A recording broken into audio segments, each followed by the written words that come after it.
What's going on, you guys? Welcome to the script. I'm your host, Isaac Paul. Where do we begin? I feel like we've got so much to share, and it's going to be a pretty interesting episode. It's going to be a recap. But before we dive into that, I always like to first and foremost give a lot of love to blackdoctor.org, who is who we are partnering with. Now, if you are not familiar with blackdoctor.org, they are an organization that attempts to align healthcare practitioners with people of color, right? A lot of times, one of the things that we understand, especially inside of this space, if you ever find yourself in a space where you are searching for a healthcare practitioner, it's not that you have to have a person of color, right? But there are times where you may want someone that can really understand you on a more core level. Right. And so that's what blackdoctor.org attempts to do. It attempts to align individuals with people of color that are healthcare practitioners, whether that be for physical, mental, psychological, emotional, the whole gamut. But then also they're a platform that goes beyond that, and really what we're talking about is just health in all the facets of what that can be. And so I really appreciated this partnership and having the opportunity to be able to broadcast through their channels as well. Now, what is the script? The script is the digital counterpart of the Tequila Tales. The Tequila Tales is a fully engaging discussion on love and relationships. And what we are not is a panel discussion. I always have to say that. And the reason why I say that is because no shade to panels. I think panels are dope, but there are a lot of times when you're, watching a panel, and in most cases, you're kind of watching what other people are thinking. You're watching what either the experts or what the influencers' opinions or thoughts are on any particular topic. But with the Tequila Tales, our motto is with love, we all have a story to share. And so my goal is to always get those authentic stories from the very people that participate in the events that we host. Now, we've been doing the script now for a little over a year, right? And so, each episode is very different, right? Sometimes I may have guests. I may even have a guest that pops in tonight, because tonight is going to be a recap episode where we're really going to dive into some of the content that we've gathered from our last live show, which was titled Elevation, right? So, elevation. And you know what? I'm actually going to dive into that because I don't know if everybody really understood why we were calling this particular uh, event elevation. Because when you think on it off the top, it very well could have sounded like yeah, we on some new stuff, right? Or like, yeah, it's time to elevate. Sometimes when people talk about they elevate, they leaving people behind. It always it comes with a bit of kind of hoity-toityness. And that really wasn't what our goal was. So, full transparency, we've moved locations. So, for the last 2 years, we were hosting our live shows at a Black-owned art gallery slash event space by the name of Onyx Art Gallery. And we had an incredible relationship with them. But as with all things, things change, things evolve, things end, and they decided to close the gallery. Right around the time that this was happening, I was in communications with the owners of Arizona Center. So, for those of y'all that are watching this, if you're not in the Phoenix area, you may not be aware of what the Arizona Center is, but it is kind of like a shopping center slash plaza that sits right in the heart of downtown. And, it really has a lot of history. It has a long-standing history with Phoenicians, because it was one of like the cool spots where people would go. I would say probably about like 20, 30 years ago, right? But like with all things, like I said, things change. And as a lot of growth started to happen in this area, you started to see a lot of other shopping centers and a lot of other kind of hot spots that would develop all around the surrounding areas of Phoenix. And so as a result, there you you saw Arizona Center kind of take a slide a little bit. But in the recent years, they're kind of in a bit of a renaissance, right? They got a lot of exciting stuff that's happening in this area. So when I was presented with the opportunity to host the Tequila Tales there, Initially, it seemed a little, what's the word I want to use? It seemed like a gargantuan task just because of the size and the scope of this particular vicinity. Plus, I was so in love with the relationship that I had with Onyx that I was kind of on the fence. But, the universe has a way of just pushing you in a direction of where it wants you to go. And so, through fate, not only did this end up being a wise decision, but Onyx Art Gallery took this journey with us, right? And so, what's kind of dope is that we have this new space that Onyx Art Gallery fully staged for us. And we are on the fourth floor overlooking the grotto area, right? So, I was like, anybody that knows anything about Tequila Tales, I always try to make the topics correlate with something current that's happening either within our lives or within the culture, you know. And so with this one, because we're on the fourth floor, and if you get a look of this area, this grotto area, I'll share some pictures later. It's some really sexy shit. Okay, so I was thinking, all right, we'll make it a bit of a triple entendre, and we'll make the topic elevation, right? Not only because we're elevated on like a larger, on a higher level, but just what does it look like when you elevate to a new level, and what are some of the drawbacks that go along with that? So what I want to do first and foremost is I actually want to kind of read what the topic is, right? Because I think that sometimes most people, they just come to Tequila Tales because they know it's going to be a good time. They don't always read these topics, right? And I put a lot of effort into these topics, okay? Like I really put my foot into this one. So I'm gonna go ahead and read what the topic is, because while we'll not only be going through some of the commentary and kind of walk you through some of the highlights of the evening, I like to pose some of these questions to anyone that's watching, right? So one of the things that I also want to share, as I already see we got some people that are commenting in, which I love this.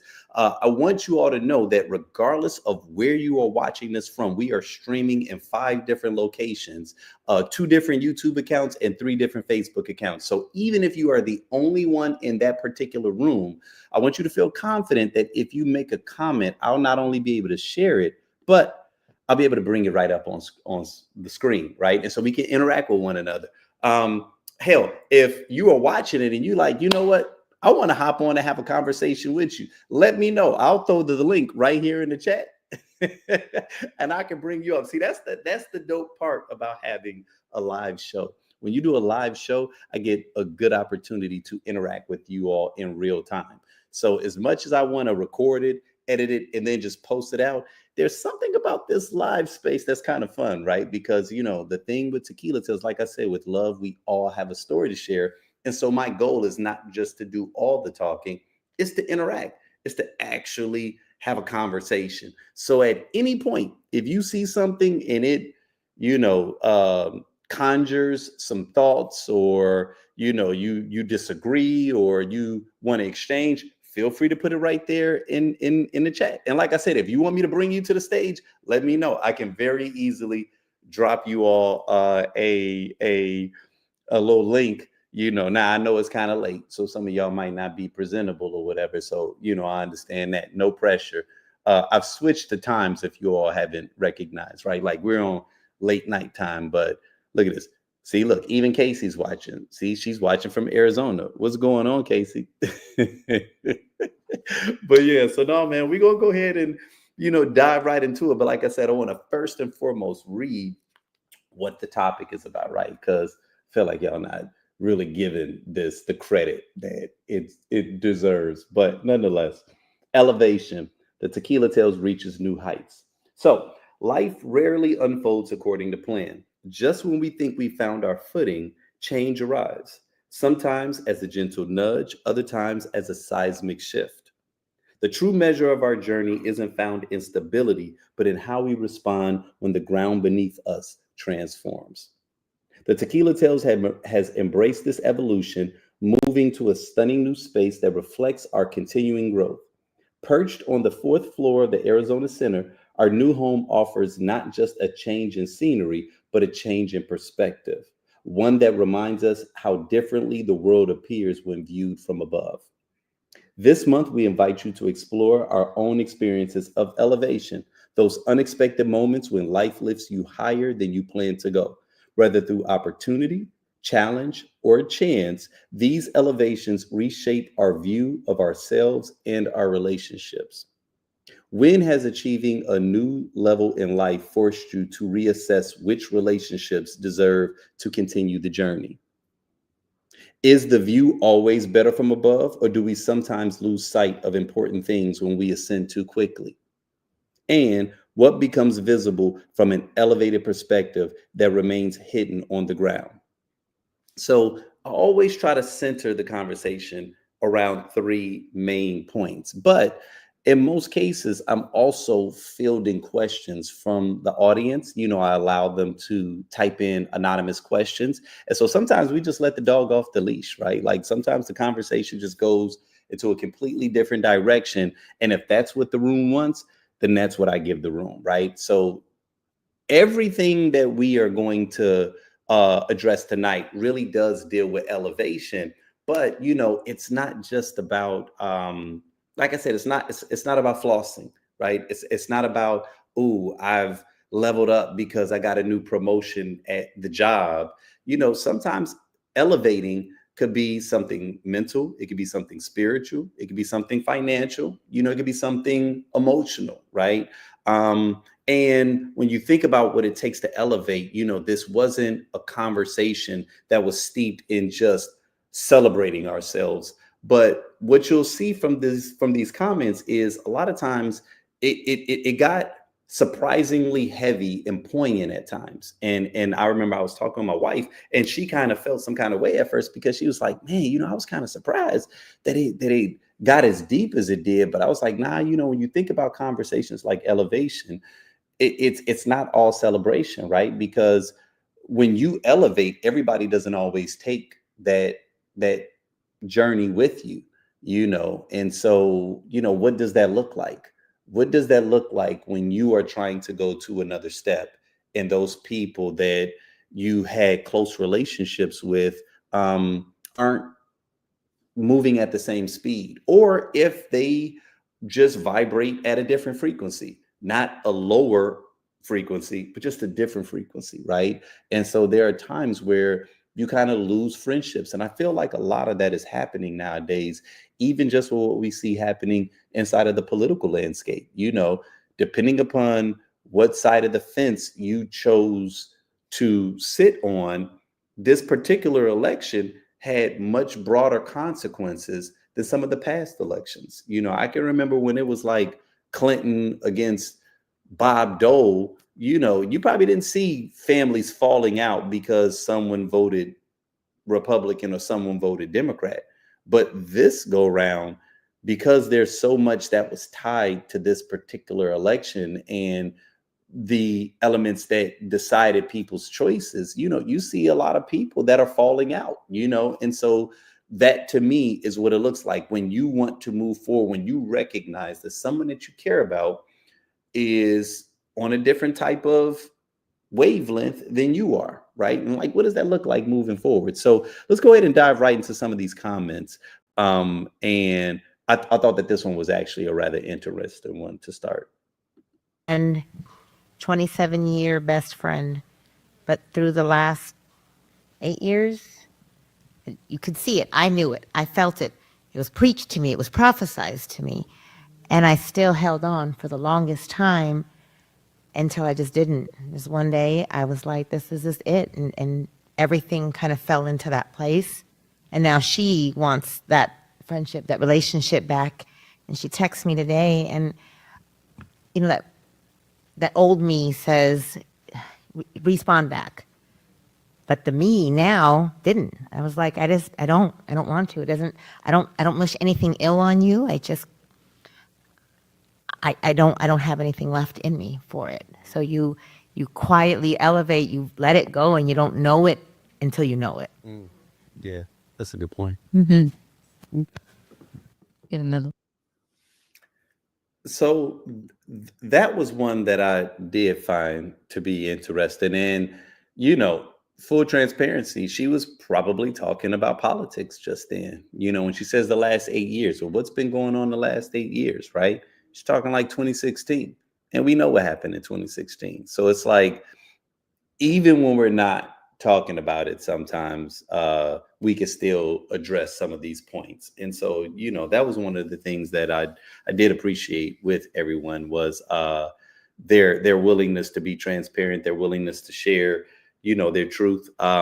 With this particular event, because of the fact that we're at a new location, there's always a little bit of apprehension about trying the new venue. Like the ad that I ran, oh, by far got the best response of any ad that I've ever run.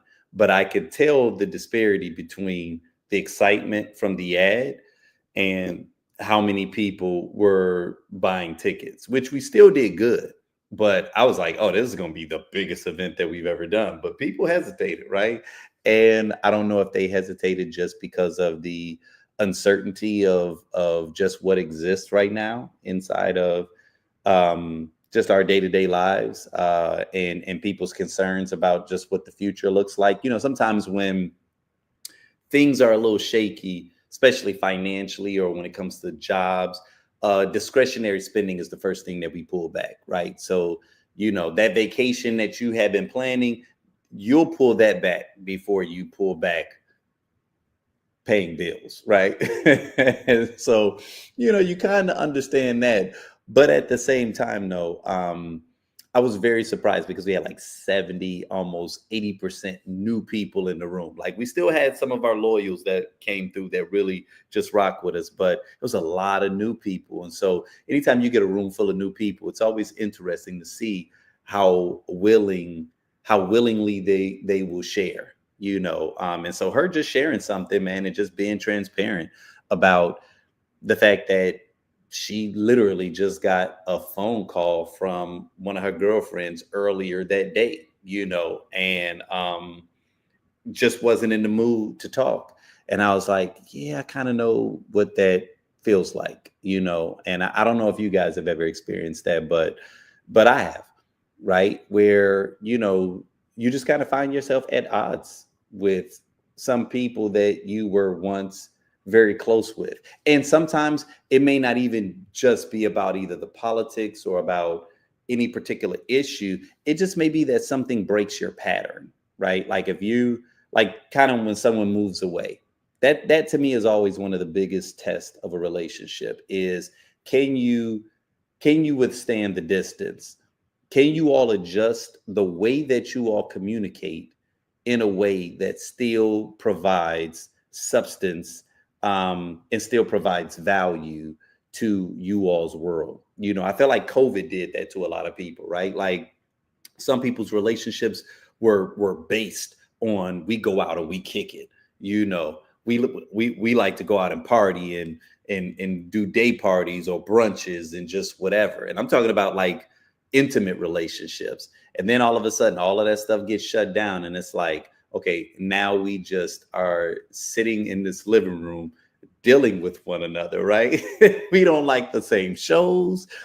We have a lot of very different ways that we communicate in, and we are different people. But in these particular areas, because our life was built around this particular, chassis, it made sense. But what happens when life adjusts and it forces you to accommodate something different? Can you withstand that? Can you all evolve into this new space and still find value in you all's interaction? So sometimes, like, someone gets a promotion, someone, used to have nights off, but now they work nights, or they used to have weekends off and now they work. It's amazing how the minutia sometimes can end up being the thing that breaks up a relationship. You know what I'm saying? And so, when she shared that, I was like, man, that's pretty interesting and kind of intuitive.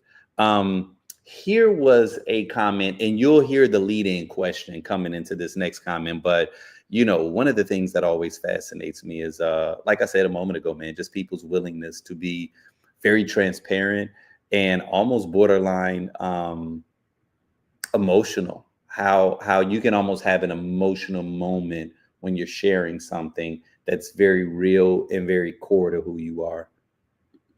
It doesn't always announce itself but sometimes it happens so quietly, even the people closest to us don't realize it's happening until the distance is undeniable. So now we're going to talk about love, loyalty, and leveling up, right? When you got to your new level, who did you hope would be proud of you and they weren't? Oh, yeah, it's going to get deep up in here. That's why I'm like, if y'all ain't got a drink yet, okay? This ain't therapy, but we are exercising the demons, right? How many of y'all have had someone that you were expecting, was supposed to be excited about something that you were experiencing, and you were a little dismayed by the fact that they weren't? They were a little dismissive. Right. Well, for me, when I started my business, so I didn't want to tell everybody at first because I wanted to, get established and get my grand opening going on. But I told my mom, she was the first person I told. I was like, maybe I shouldn't tell her because I don't want her to jinx it, you know? Because you know how sometimes you'll tell somebody what you're doing and you're like, oh my God, everything's falling apart, you know? So I was like, Mom, I'm going to start my massage business finally. And you're the first person I told. And she was like, yeah, I'm probably the first because you don't want nobody else to know if you fail. And I tremble a little bit because it's a little emotional for me, but it has happened to many entrepreneurs. Like the people that you love the most are the most unsupportive of you. But I know she meant well, and I'm going to stay positive about that. And when I finally become successful with my spa, I'm going to do something nice for my mom. I love my mom, but I think because she doesn't have like that entrepreneurial spirit like I do. So I can see there might be a little bit of jealousy. A lot of people don't realize sometimes people don't want you to be as successful as them or better than them. So they'll always throw those little shots at you sometimes. And I've always made it a habit to try to be better than my mom because I just reconciled with my daughter and she kind of like let me know as far as parenting how I was, and I was like, you know what, I'm not gonna be defensive. I'm not gonna argue with her. I'm just gonna take it because I told her, I was like, it's very possible that I did what you think I did to you at the time because I didn't have any support, you know? And so I'm trying to break that cycle with my daughter and she told me I was a supportive. I was like, no, dude, mm-mm.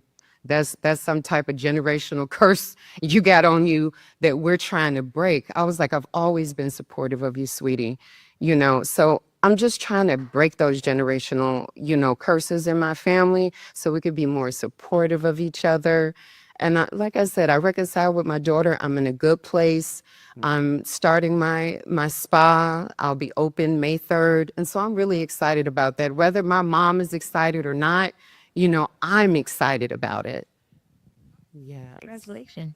I Okay. Listen, and I hope her all the success, right? You can hear her voice trembling, and she was even transparent about that, right? Because that happens at times, right? Where you've been working, and so even though I won't play all the clips as it relates to that, what's going on, Gerard? Even though I won't play all the clips as it relates to that particular thread of the conversation, that was kind of an angle that we explored where it was almost like, um, what should your expectation be as it relates to your friends? And so if you're watching this, I'm curious to even just know, your feedback. If you're in a position to comment, because I know some of us are watching it on YouTube and we're watching it on our television. So you can't always uh text very easily. But if you are watching it and you can text, I'm curious to know about that. Like how do you feel about that? How do you feel about um what's your level of expectation as it relates to your friends celebrating your wins? Do you Do you expect it? Have you ever been in a situation where you were a little disappointed that someone that you thought was going to be very celebratory or very happy for you, and they're either nonchalant or, dare I say, throwing a little shade, right? Because we know when that occurs and we know how that looks. I shared a story. I didn't go into the specifics, but I remember there was one time where there was a project that I had been working on for a very long time, and very few people knew how important it was to me, how core it was to just not only who I was, but how much I sacrificed to even get to this space. And there was one woman in particular who not only was aware of it, she used to hold positions where she was kind of the plug, right? She was kind of the plug where she could have easily introduced me to some people that could have furthered my ambition. In the early stages, I wanted to respect the friendship that we had. So I didn't want to twist the arm or ask her to do it, right? Because I'm like, all right, if you see the work and you hear the work and it doesn't compel you to want to share it, then I'll just take that as a sign, right? So my whole thing was I just get dope enough until she acknowledges it, right? I'm not going to ask, even though you are right there in the position and you are normally the person who is the catalyst of putting people on back during this period, right? So, like, let's fast forward, a couple years or whatever. Back in Chicago, still in this artistic endeavor, and I have an album release party, and I did something real unique where, like, I built an entire website around this album, and I let people listen to it so that they can make comments anonymously, and I let them know, you all, I will not know. So if you think it's trash, give it a 3. Right? If you think it's trash, give it a 3. You know what I'm saying? And I just played the ones that I wanted.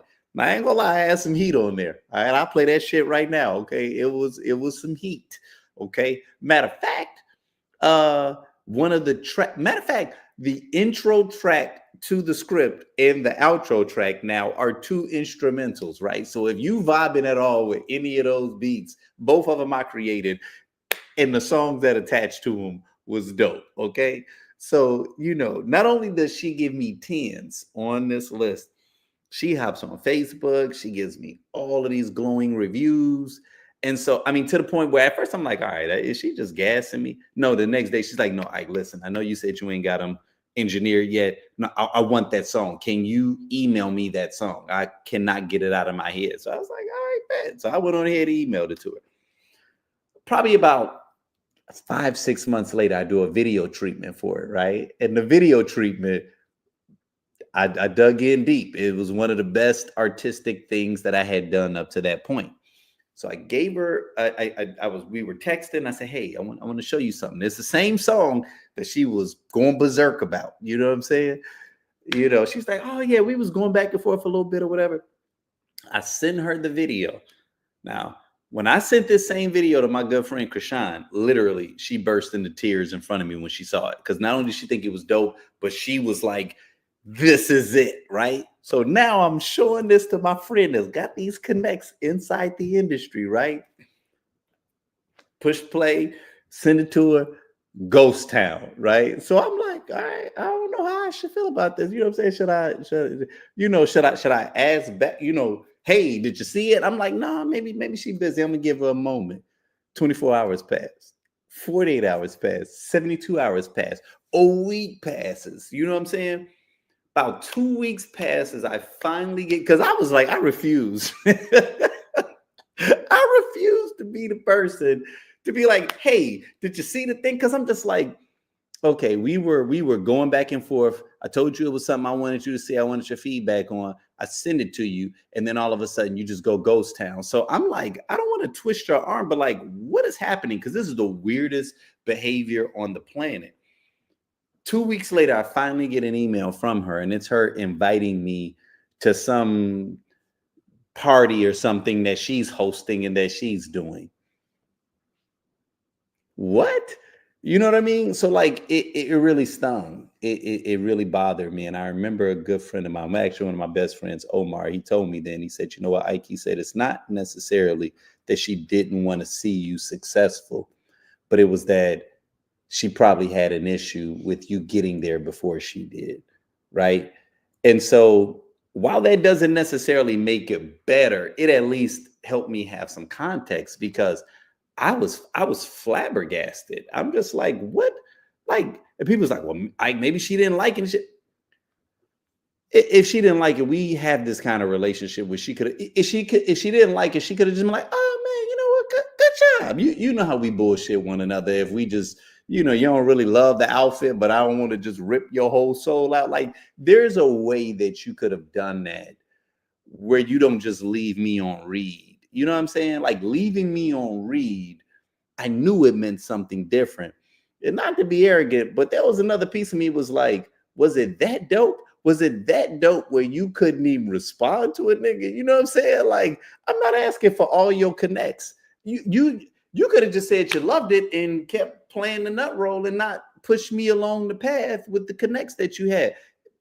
You wasn't even working for the company no more. But to just not say anything, and you know how this looked, you know what that project looked like. So, I share all of that to say that, like, I think sometimes when we get into these spaces, we don't know what's going on in the mind or in the heart of the individual that we are expecting those accolades from, right? And so I guess you got to get yourself into a space where you don't expect it, maybe, right? But I don't know. If you feel differently, let me know, right? Like, would you feel weird if a friend of yours wasn't celebrating something, or was I out of pocket for expecting it, right? Because maybe she didn't like it. Maybe you should just be sharing it absent the expectation.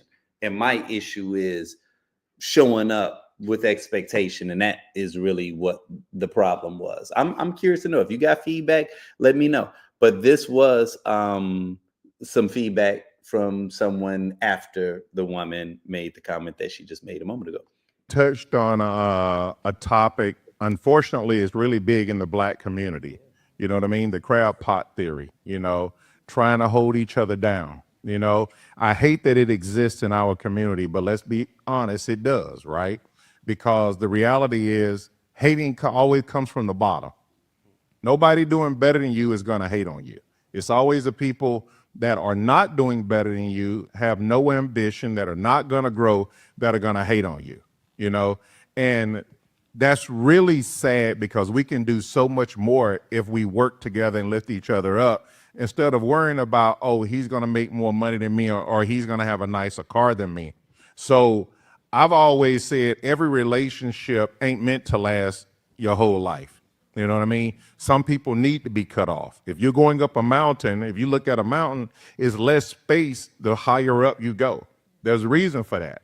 Less people are going to be able to go up there with you. So if you want people to like you and be broke, go right ahead. Stay your ass down there with they broke asses. But if you want to level up, you just got to know you can't take everybody with you.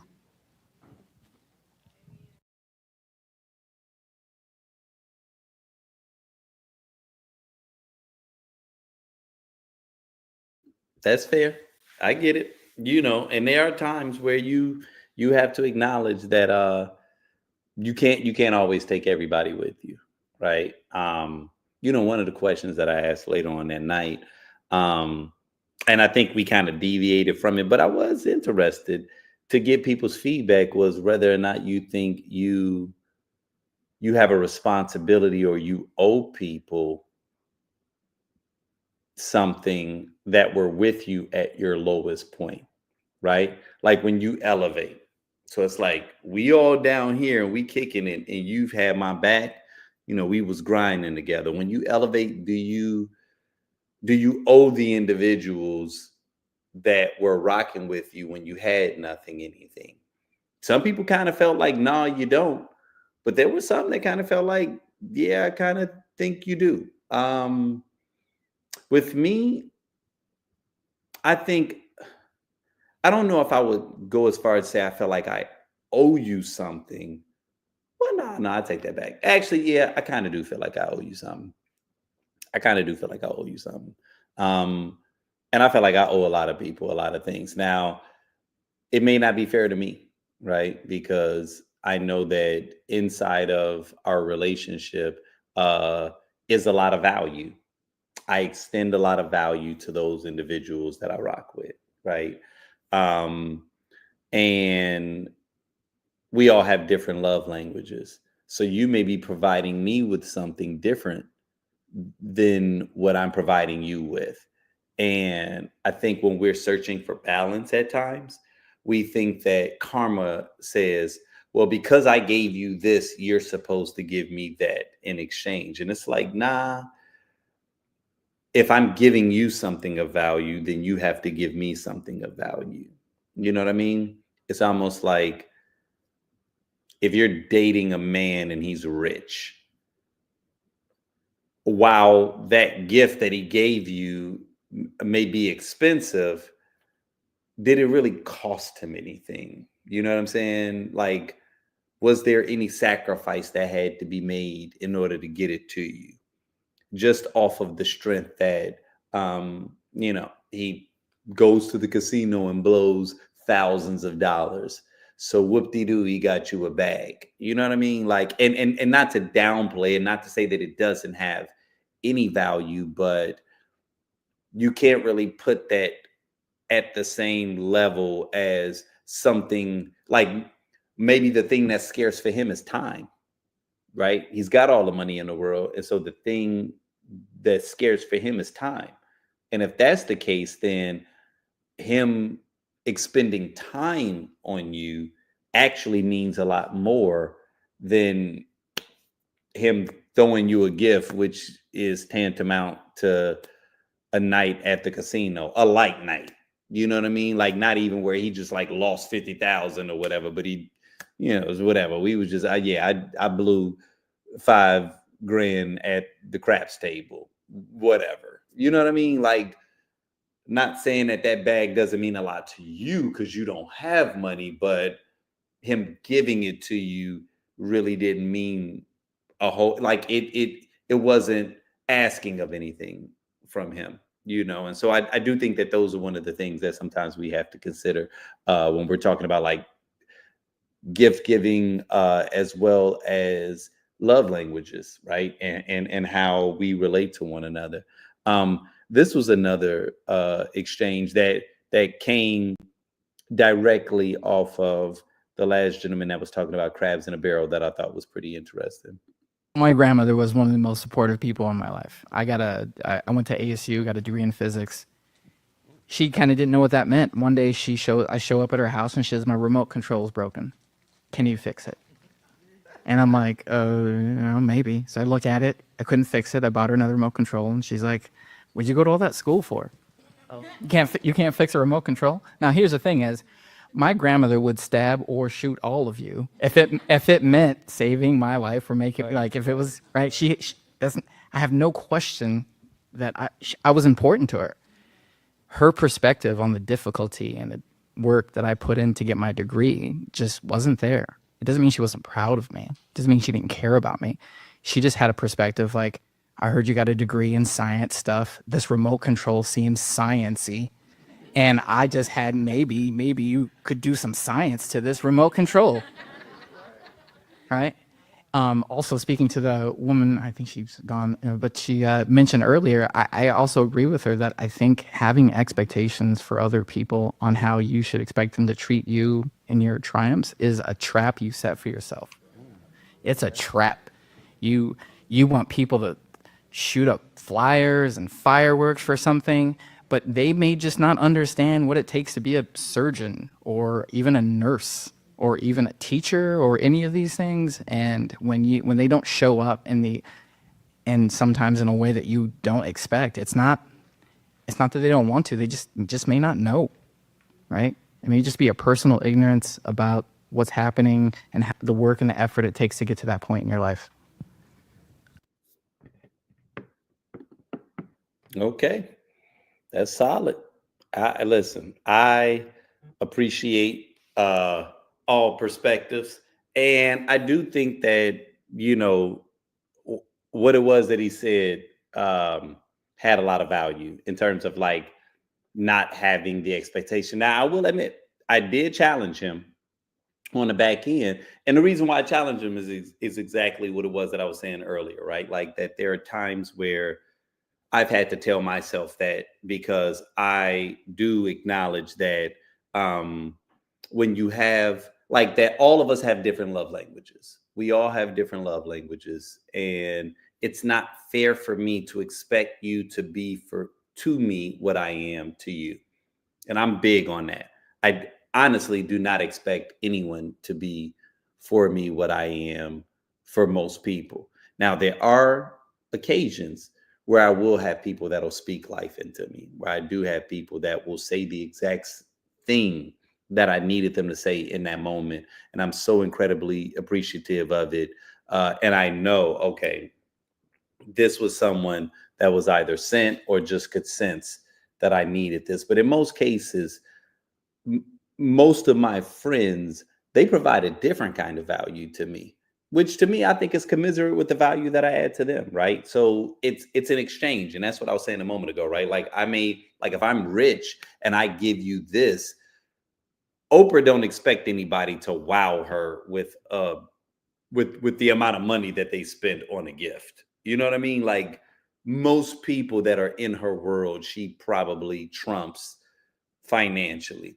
Doesn't mean that she doesn't want someone to spend anything on her, because she might appreciate just knowing that you put forth the effort.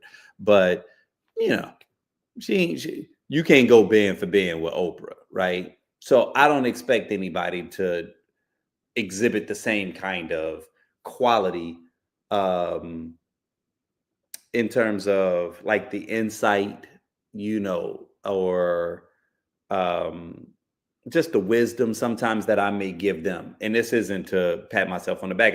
I know the areas that I'm strong in.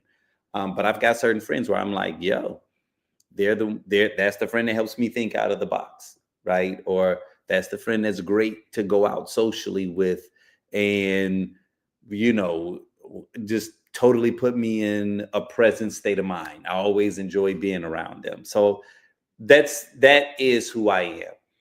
However, I do think that there is something that needs to be said as it relates to, just because other people may not have the same mindset that I have doesn't mean that I don't deserve to be celebrated, right?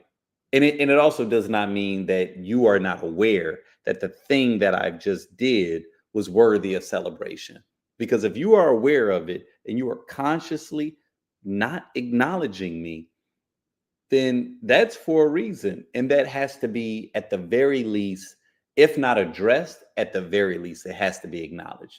I cannot ignore the fact that you are going out of your way to not recognize this thing that I've really invested a lot of time in. I got a buddy, man, in a group chat of ours, man, me and some of my guys, and we just know that he needs attention, right? He's one of those types, right? He needs attention. He needs emotional reassurance in a way that can sometimes be nauseating.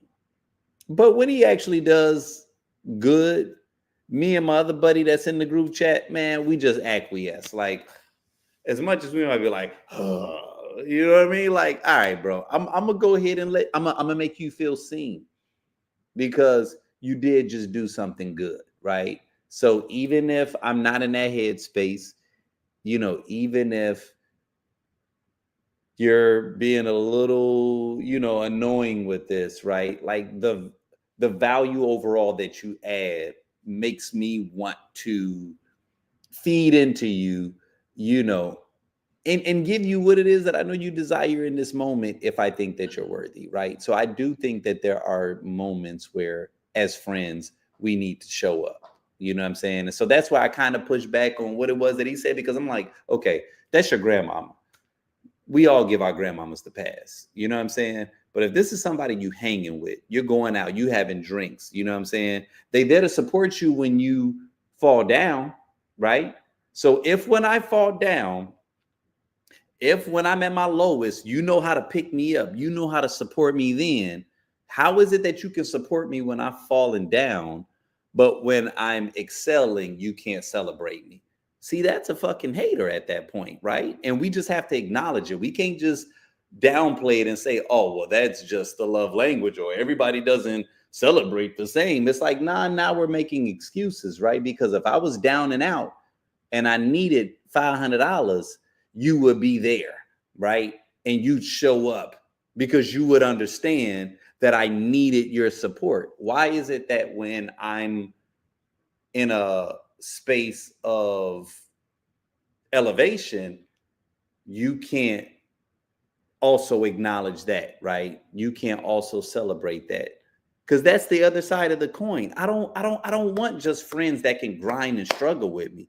I want friends that can celebrate with me. I actually saw a study that was done on that, where they were saying that it's actually easier and more people find friends that are willing to struggle with them, but that's not actually the best way to be able to determine whether or not who you are interacting with is a qualitative friend. They was like, a better barometer of quality is whether or not, like, who do you call when you celebrate? Who do you feel comfortable calling when you celebrate? They was like, that's actually more of your friend than the person that you call when you down and out. And I had to process that for a moment. I was like, man, that's kind of deep. That's kind of deep, right? And some people might disagree with that, but at the same time, it's like, yeah, and I don't know if that's because we're all already kind of like tapped into like this struggle mentality, and the whole misery loves company type of thing. Like I think it's layers upon layers of psychology that can be unpacked as it relates to that. But I think that may have some value though, right? Like, who are the people that you feel comfortable calling when you actually do get your moment? That's probably a better measure of who your friend is than who you call when you down and out. That's actually that's topic worthy, but that's something that we'll address later. But I did find that to be kind of interesting. So that last gentleman that made a comment, he also made this comment that I thought was interesting, because this is when we took a bend and we started talking about like elevation as it relates to love and relationships, and how the people that you could be romantically involved with, like how that dynamic may shift. I took a night shift job. I used to work in tech. Took a night shift job at a factory, 6 p.m. to 6 a.m. It was a 15% differential in pay, and that shifted my whole life from 6 p.m. to 6 a.m. I met some women. One particular woman I started dating, who we were both up at 3. Now it's damn not working. It's 3 a.m. I got nowhere to be. I'm in a casino. She's at a casino. I meet her. It's great. As we get to know each other, right, we hang out more and more and more, right? And I'm up at weird times in the morning and night. She's up at weird times in the morning and night, and we don't ask each other questions about it. And that is going on month after month, and maybe the third month, something she sees my badge, and she's like, "Oh, you work at this company?" I'm like, "Oh yeah, I'm a night shift manager for a factory, right, building semiconductors." And then that was the end. She pretty much ghosted me with maybe in a week. Yeah, right. And it took me a minute. I was talking to a friend about it, and he's like, "Oh, there's a good chance she thought you were doing something else, wink, wink." Right? Like, and I'm like, "What do you mean?" He's like, "You have your own house, you have your own car, it's 3 a.m. and you're driving around town like you don't have anywhere you need to be." I'm like, "I don't know where you need to be." Right? I'm like, this is a Tuesday. I don't go to work till Wednesday. And because I work night shift, these are my normal hours. Being up at 4 a.m. is normal for me at this point, right? And again, it's a Monday and it's 4 a.m. I don't go to work. I go to work from Wednesday to Saturday, right? And so from her point of view, it's like, you know, what's this guy doing? We never asked each other.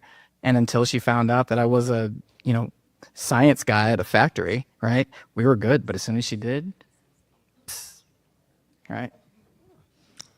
Okay, hold on now. Yeah. Okay, hold on now.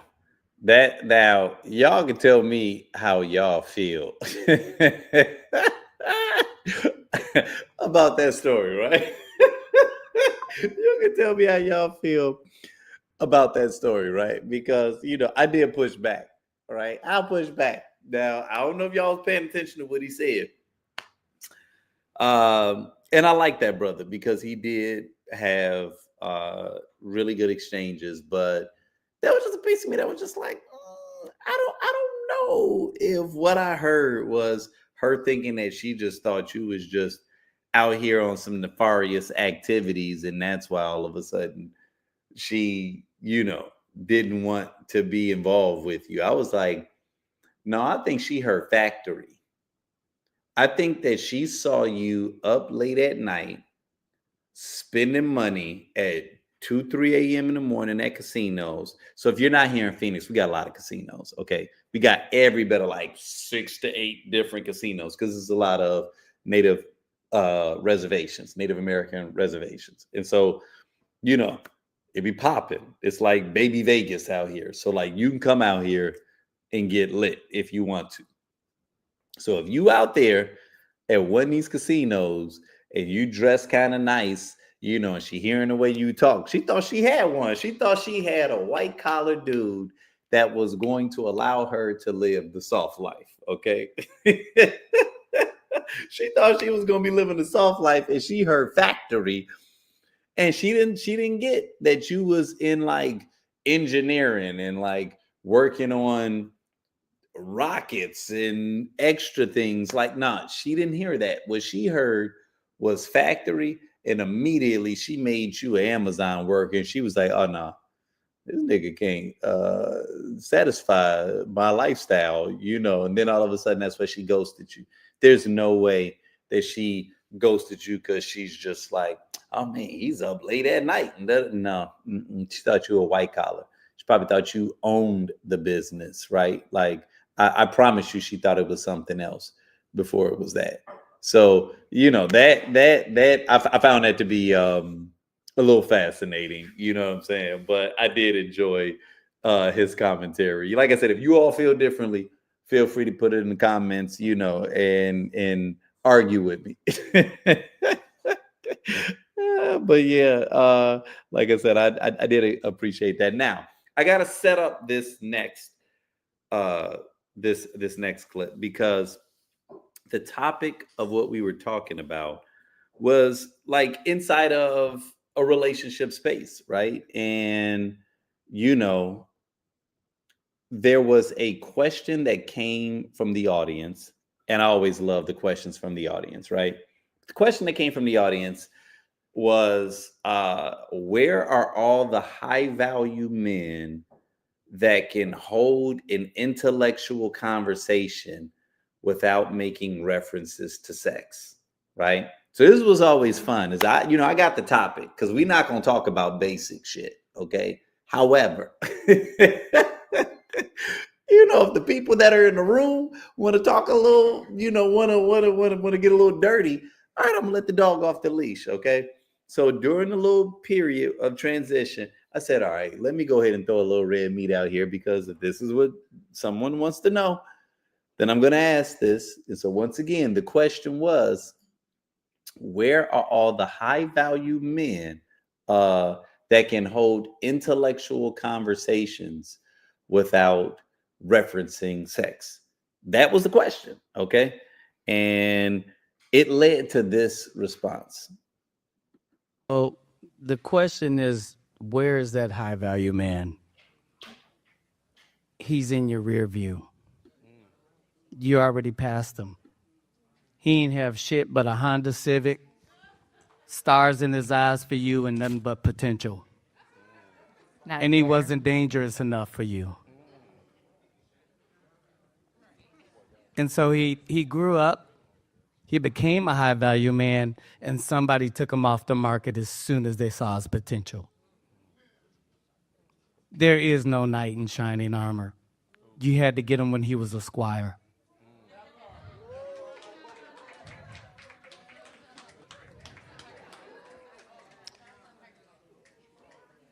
And I'm going to end it there. That felt like shots Okay, wait a were minute, hold on. I fired. had a comment right here because I heard no, no, no, no, no. I was with that man for 15 years, and he was cheating on me the whole time. And I took that man. He saw what value that I brought from my family, and he took full advantage and even asked for alimony when I didn't work back in the day. So I had that man. I raised that man, if you will, to a certain extent. And then he just fucked me over. So again, maybe that was partly my fault because we all have to look at ourselves and see what role we played in our own suffering. But at the end of the day, I had that man. I got to reply. Okay, hold on. We got a reply. Just while we here. She did not have the man I just described. Yeah. She took care of that man, and she took that man's mother's place. She did not have the man I described. I described the man that had nothing but potential, stars in his eyes for you, and a Honda Civic, which meant he was going to do anything and everything he needed to do to elevate that household, not ride your coattail and your family's money and what was already in place. Yeah. You got to understand what level of energy your man is working off for you. There's low, there's medium, there's high. Low, that's the dude that drops you off at work and drives your car all day long. There's medium. That's the guy that got his own shit, you got your own shit, and he's happy where y'all at. And then there's high. That's the guy that goes into work and say, no, I need this raise because me and Bae trying to build some shit. So you need to ask yourself, what level of energy do you got your man working off of? And if he ain't working off that level, that ain't the man for you. If he's riding your coattail, that is not the dude for you. Because we know what we gonna do. You could have the fattest dude in this room sitting at the table, and Beyonce walked up to that dude and said, I think you cute, but I like to go for walks. He gonna hop his fat ass up and say, I like to walk too. I do the same. That's what he gonna do. His motivation level gonna go to high in 2.2 seconds. So 15 years, I'm sorry for you that you gave him that. I'm sorry. Yeah. But at 7.5, you should have pulled that parachute cord and got the hell out of that airplane. And I'm done.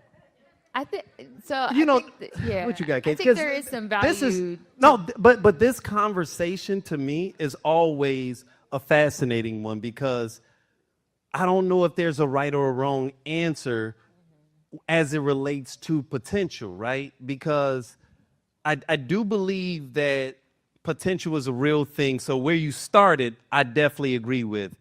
But then also where what you just shared, I think that that's also real. And I think it's one of those things where it's like, you can't always tell that someone is full of shit until they reveal themselves, right? And then the question comes down to, were you able to catch the signals fast enough? Because some people are a lot better at hiding it, right? Like some people can keep that charade going indefinitely until you just like nail them to the cross.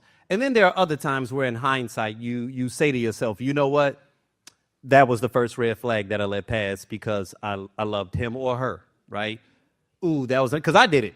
And I'm going to be honest, I was dating a habitual liar for a couple of years that in hindsight, I should have known when we first linked up, she was a habitual liar because in high school, she was a habitual liar.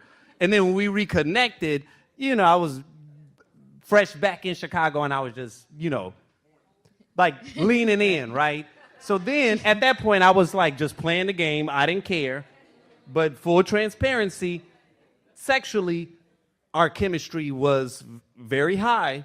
So even though I was noticing all these little lies, man, I was taking one step further. Like, man, I don't care. You know what I'm saying? Like, you know what I mean? And so when she told the grandest of lies, as much as it pissed me off, I couldn't even blame her because I was just like, yo, like that's on me. Like I know that I've been ignoring all of these signals up to this point, right? And so I think there are times where we do have to have accountability, where we do have to take ownership of where we should have, like you said, maybe it was 7.5 years, right?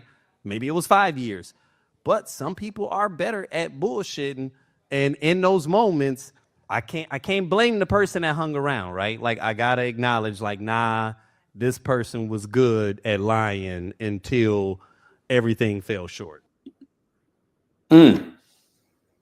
So as you see, I've got some company now. Casey, who was in Arizona, decided to pull up to the script. So welcome, Casey. I'm glad that you were able to make it for this recap, right? Oh, what a time. Right. Okay, so let's just jump right in. Like, so what's your thoughts on what you just saw, like the exchange? Well, I agree with you in the sense that they were both right. It's funny because I feel like people do a really good job of hiding who they are. So it's not always fair to say, the man you described wasn't a man, it was a boy, or whatever the case may be, because it's like, people, they learn how to create these facades. But then also there was a quote you told me about how like we change every 10 years. Yes. So it may not even always have been this intentional devious thing, or they were going to be like a shitty partner, but maybe they started really driven, and then after several years they just kept getting the wind knocked out of them, and they weren't. And so it's hard to say that that's just not the person. He wasn't really a man, and X, Y, Z. Like sometimes women, they 100% do end up raising their men. And I'm not saying it's the right thing to do, but it's a reality. So, I could see how she ended up in that long-term relationship, but at the same time, like I know who he's talking about too. Like Barack Obama was probably the guy he was talking about. You said who? Barack Obama. Oh, Barack Obama. I mean, he wasn't a scrub. Got you. But like, Yeah, and you know what? And the potential conversation is always a fascinating one. Now, what someone did say, leading shortly thereafter, I should have queued that one up. Where she was saying something like, I think she might have been in her 50s. Like, I'm in my 50s. Like, ain't no potential. At this point, you should have already potentied.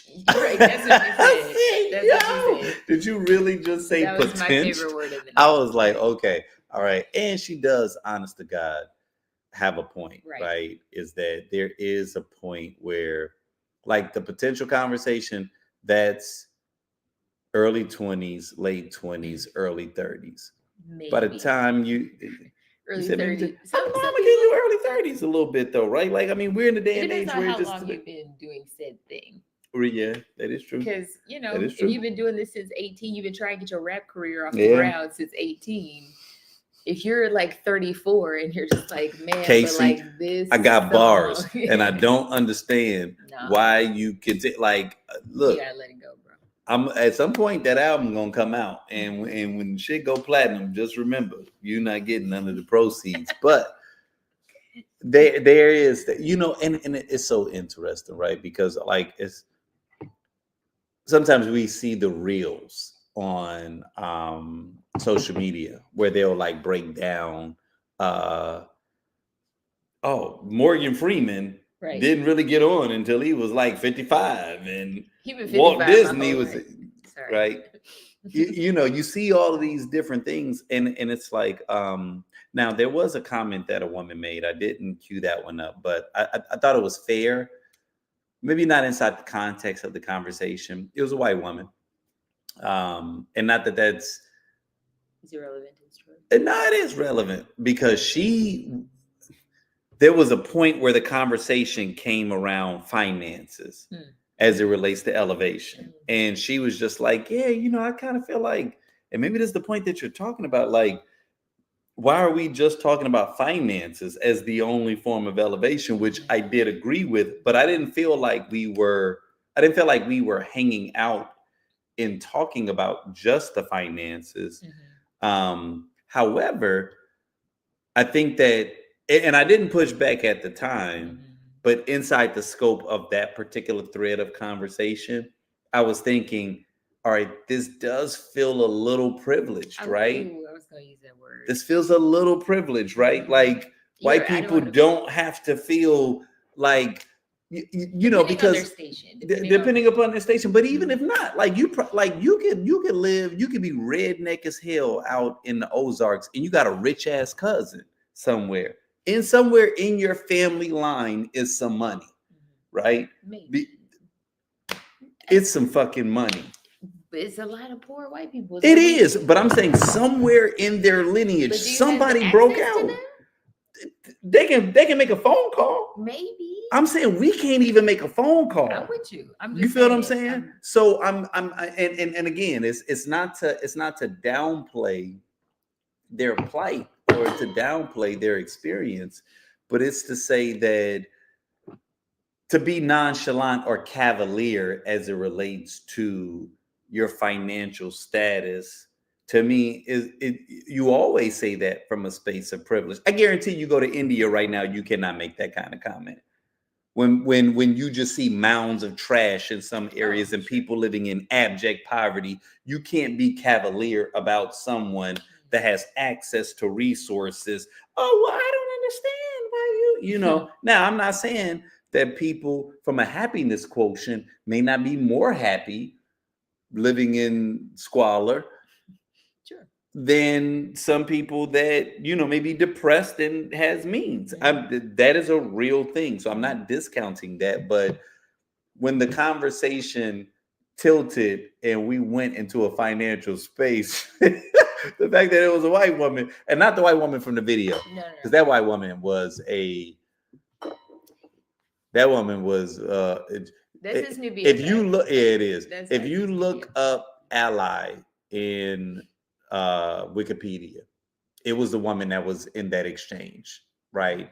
And it's important for me to say this because I really want to give her a special shout out. She, before she purchased the ticket, she sent a rather articulate and well thought out message, direct message to our Instagram account, just making certain that it was okay if she came. And not okay, like, am I going to be safe? Nah, it was okay, like, in a sense of her understanding that this may be a culture driven experience, and she wanted to be sensitive to that, and she didn't want her presence to be off putting to if it was a space that was kind of FUBU, or a safe space to us. right? She didn't want it Right, to and make predict. us feel uncomfortable. Oh yeah, because she just said follow-up message like, oh my God, Casey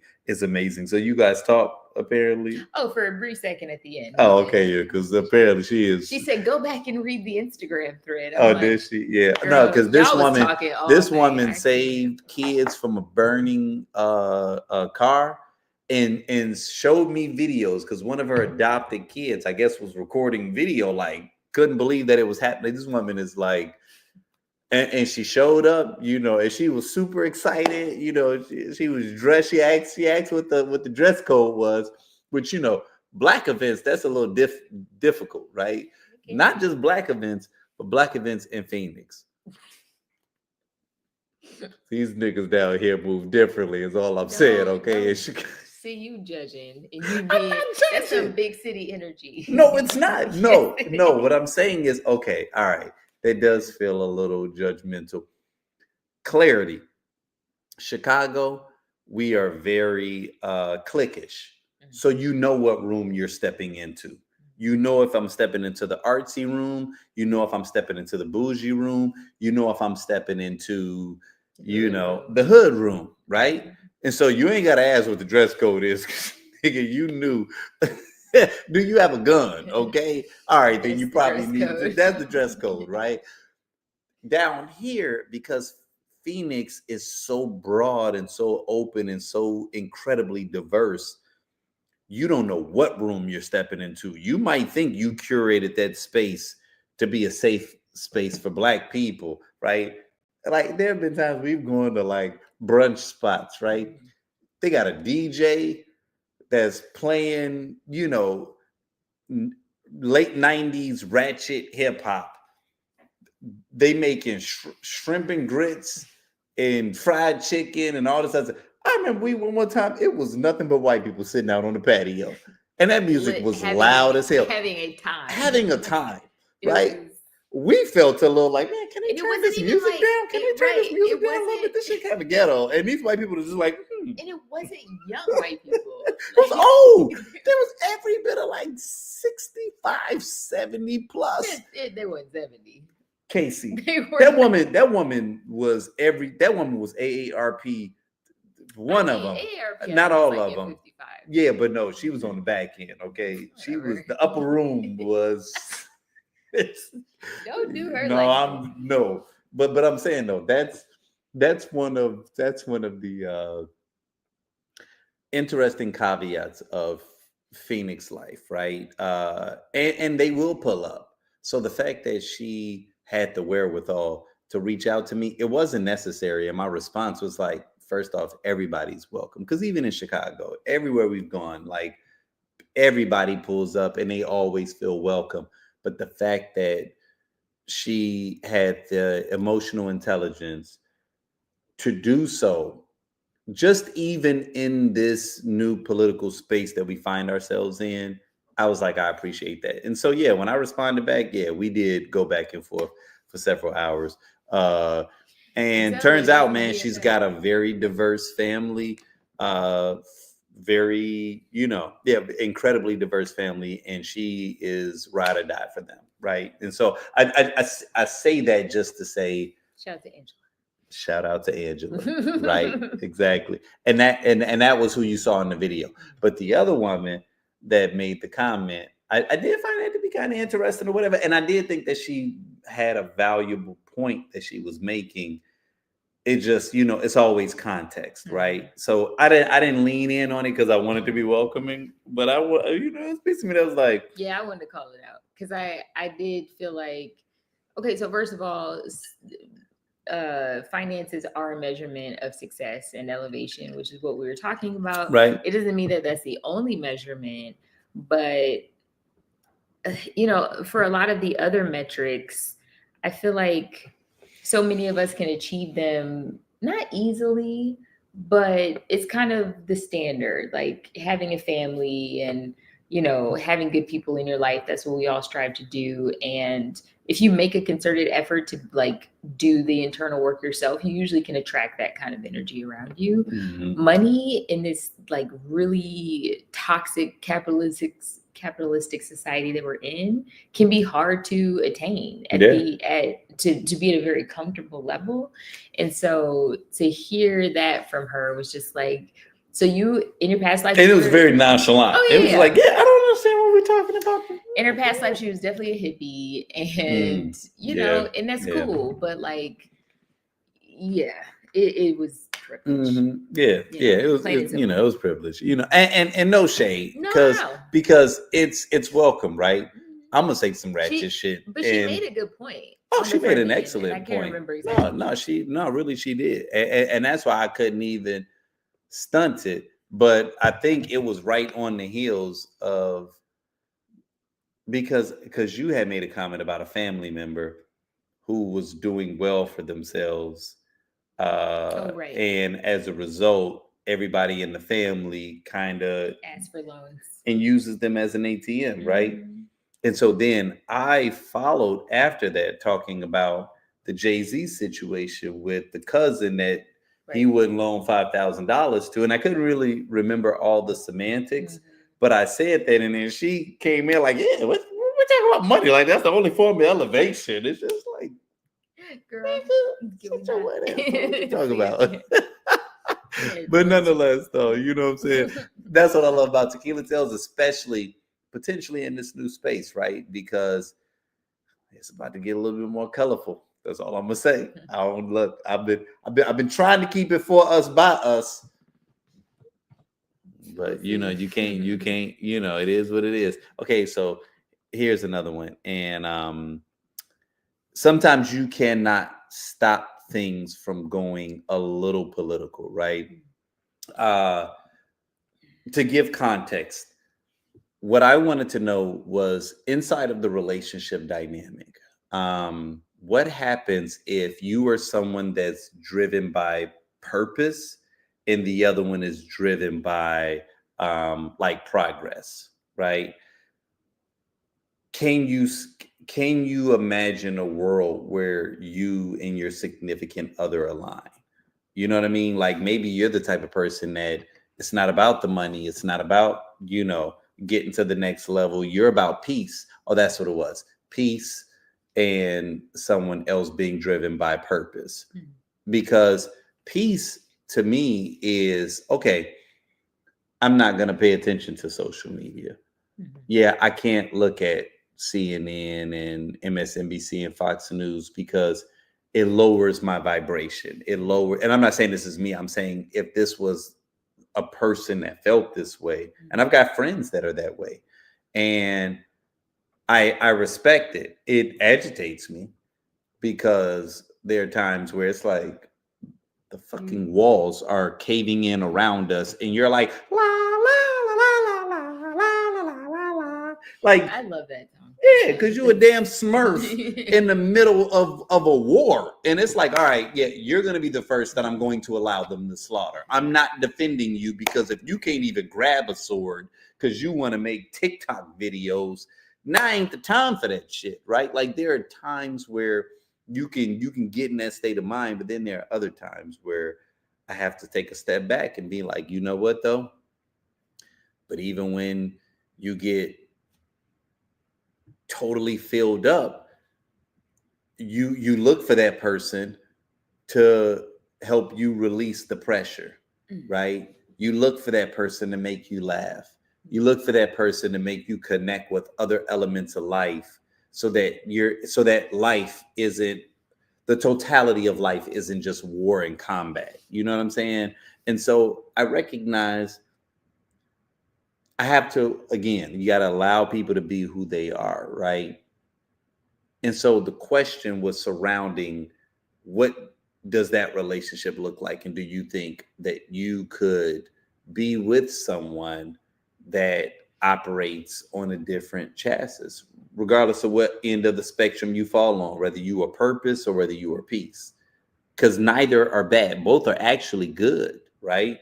But if peace means I have to be disconnected, what do you talk about? You know what I mean? And sometimes I question that myself. Like how would that be if you were just the skipping person and I'm sitting here like Your head's on fire. my head's on fire, like the only way it would work was if you successfully were able to pull me off the brink and then I just saw you as my balance, right? Yeah. So I don't know if you want to play the clip first. Okay. I can play the clip first, but then remember what you're gonna say. So being uninformed and disengaged is what they want. They want you ignorant. They want you not showing up at the polls. They want you so overwhelmed that you shut down. You should be informed to make decisions on a local level because that's directly what impacts you. We are federal employees sitting here in front of you telling you what is going on in your country. What they want is for you to be so overwhelmed that you cannot function. So being uninformed by something, everyone in here has Google. You can ask questions, you can dig deeper, you can do the research to figure out what is truth and what is misinformation. So that is your civic duty. That is your right as living on this soil. That is the right that they are trying to take away from you as a Black American, where they are trying to revoke the Civil Rights Amendment of 1965, the Voting Rights Act. That is your right. Black people are the only people in this country that have ever had, literally, to have to fight to vote. So that is what they want. They want you so disinformed and overwhelmed that you can't think straight. That you are just like, I'm so overwhelmed that I can't even concern myself with this. Let me just get up every day and try to make $1. That is what they want. And I am so passionate about this because we are sitting here as federal employees going through it every day. Somebody still has to press the button to make sure that Social Security check goes out to your grandmother every day, to make sure that veterans disability check goes out every day. We still have to sit there and press a button. It is not automatic. It is not, Elon is doing this and doing that. Hey, we can go ahead and just cut all these government jobs and everything will still operate the same. It will not. It will not. You got a comment? Hold on, wait a minute. Why you right here, Chris? I got a comment right here. And just piggybacking on what my friend here said, as not only as a federal employee, but also as a military member still serving, everything that is going on in this world, we have no choice but to stay informed. We need to stay informed because some of us are still putting on that uniform and going out and serving this country. We need to know what the hell we're still fighting for. Whether it's good, the bad, I'm still gonna put on that uniform no matter what because that's what I raised my right hand for. Thank you for your service. Absolutely. I love them. Right. Yeah. Yeah. So to kind of get back to your question about like whether you could be with someone who can just kind of check out, they just want peace and love, and they just are kind of in a lane. I don't think that I could ever be okay with that, and for multiple reasons. I think when you have you always remind me who says this, but any like modicum of like understanding in this country, if you're like woke in this James country, Baldwin. you're right, James Baldwin. You're like in a constant state of rage, Right. and to know like our history and then the current things that are going on, I feel like is almost you're almost actively hurting me by not staying informed, or our children, or the disabled, or whoever. Like as you heard in that clip, people's Social Security can be taken away. You got retirees, all these people around the country who paid into this. This is not entitlement, right? This is our money. All of these veteran services, all of these disability services, all of these things that keep our education, our schools running, school lunches, all this stuff. It feels like even on a local level, if you are only aware of local politics, cool. But for you to like actively check out, I understand wanting to protect your peace. Fine if you do it for a period. But if you are able to have that sort of cognitive dissonance, I just feel like I can't trust you because there's too much. Now, it is one thing if we were during a time period where it's like you can kind of coast. I don't know what time period, maybe like the Clinton years. I don't know. It was, besides the scandal, it felt very, he had the budget balance, Right. He was teetering on thinking he was black, but he wasn't. It's like, whatever, dude, like you got the budget balance. But like outside of that period, and for a stretch, we had a moment where it felt like we were coasting a little bit.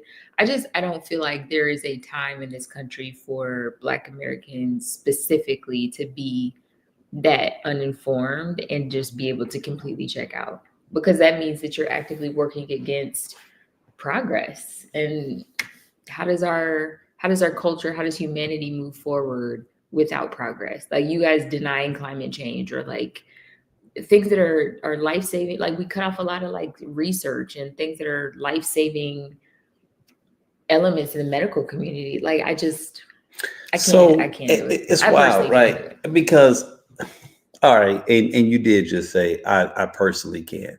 Yeah. Because I'm totally in agreement with you.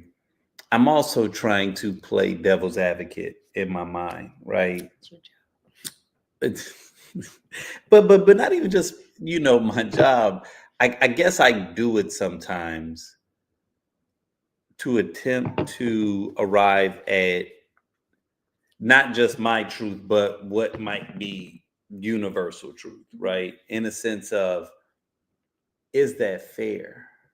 You know what I'm saying? And what I mean by is that fair? Um, from a privileged perspective, when we talk about freedom, and just me being who I am, like that's something that's core to me is like the pursuit of freedom and whatever that means, sometimes I get frustrated at the fact that our counterparts get an opportunity to experience a freedom that we'll never be able to achieve no matter how hard we grind. It don't matter how much money I obtain. It don't matter how much money I donate to X, Y, and Z, how many times I put myself on the front line. When can I rest? When can I not have to be the forebearer of every time I see something online, my stomach got to get tight. It's almost like we were born into this trap where we just can't, and it was almost like that ratchet ass show that you had me watching. What was it from Africa? Coming from America was not ratchet, to be clear. How'd you know that's why I was gonna go? Because I How'd actually you was know gonna, I was go? gonna reference that show, but it was not ratchet, and you being a hater because you can't move that. I'm lying. Bro. It was a little ratchet, but I mean, it was a moment. but it was entertaining though. But it's funny though, that you knew exactly where I was going. But uh the main guy who was kind of like the one who was facilitating the comedian coming out there or whatever, where he was kind of like, that was one of the things that he loved about being in, where was they, Ghana, was it? That family was in Ghana. That family was in Ghana, where he was just like, I'm not a black man out here, I'm just a man. And That is a freeing feeling. and in that moment when he said that, I honestly, I don't think I've even processed it fully at this moment because and this is light skin privilege probably. I know I'm black. Every time I walk into a room, I'm aware of the disparity between me and it. Shit, I'm aware of how different I am in most rooms, even most black rooms. So I am very much aware of that. I will acknowledge, I don't know if that changes in Africa. I don't all of a sudden feel safer because I'm around a bunch of black people, right? I think it may take away one element of the racial, you know what I'm saying? But then depending upon how they're treating me being a fairer skin, I tend to think I'm brown skin, but like, does that now create a new dynamic where they think I'm better than them because I'm lighter skin, and now this is a whole new dynamic or whatever. So like, that's why I don't romanticize the pilgrimage back to Africa thing. However, it would be dope to see myself as just a man and not a black man. Now, I don't necessarily see that as like a big burden because I love fucking being black. And I think that that's part of what makes me dope. I actually lean into the culture aspect because that's part of what makes me who I am. That's what I love about this brand and the fact of how it's been managed up to this point that it's all about the culture. Like I'm not afraid of the culture. I love the culture, but I hate the fact that it feels like black always has an asterisk. Asterisk. What am I saying? Am I saying it right? It sounds like you're saying it wrong. Whatever, y'all get it, right? but like I hate that, right? Yeah. Because it's like, being a minority owned business, it's like, all right, look, I'm gonna take whatever benefits I can get, but just even with this whole new DEI thing or whatever, and like just this belief that just because you're black, it means you gotta operate differently, as opposed to, no, that's just a flavor. That's you feel what I'm saying? Yeah. And when you were talking about like, because this just made me think of this, like walking into a room, let's say in Ghana, you're no longer considering your race at that point, which is freeing, especially for Black Americans, I think. But because of our programming, we are still thinking of the othering. The other. So either it's because I'm American, or it's because of some classism, like in certain areas, depending on where we're going, we could be aiding in gentrification of wherever it is that you're moving to, right? So like there are just different pillars of othering. And I didn't really think about that. It's almost like you have to start deprogramming yourself. And how the fuck do I do that? Not in America, because it's too. But where can I go and just be Isaac? Where can I go and not have to acknowledge the separation between me and another human being? I think that's human nature, though. Is it though? It's not, because white people in America don't feel that way. They feel like I don't see color. They mean that shit. They do not see color. But I mean, they see it. To be clear, but they don't feel the weight of it. Maybe not the same weight that we feel, but don't get it. I don't think they feel weight at all. No. Unless they're on the basketball court. No. They definitely do. Like you will, if you have a mediocre white dude who thinks very highly of himself, and then he walks into a room of power, he notices it. He knows that he's not that guy. He might be that guy at like IBM or whatever, but then he gets into a room of like actual powerful people, all also white. But I think he does know I'm inferior. No. I'm not talking about they don't feel insecurity. Yeah. But I'm saying. But these are. But I'm saying even beyond the insecurity, even beyond the imposter syndrome, there is an added layer of weight that we feel being born in America purely because of our color.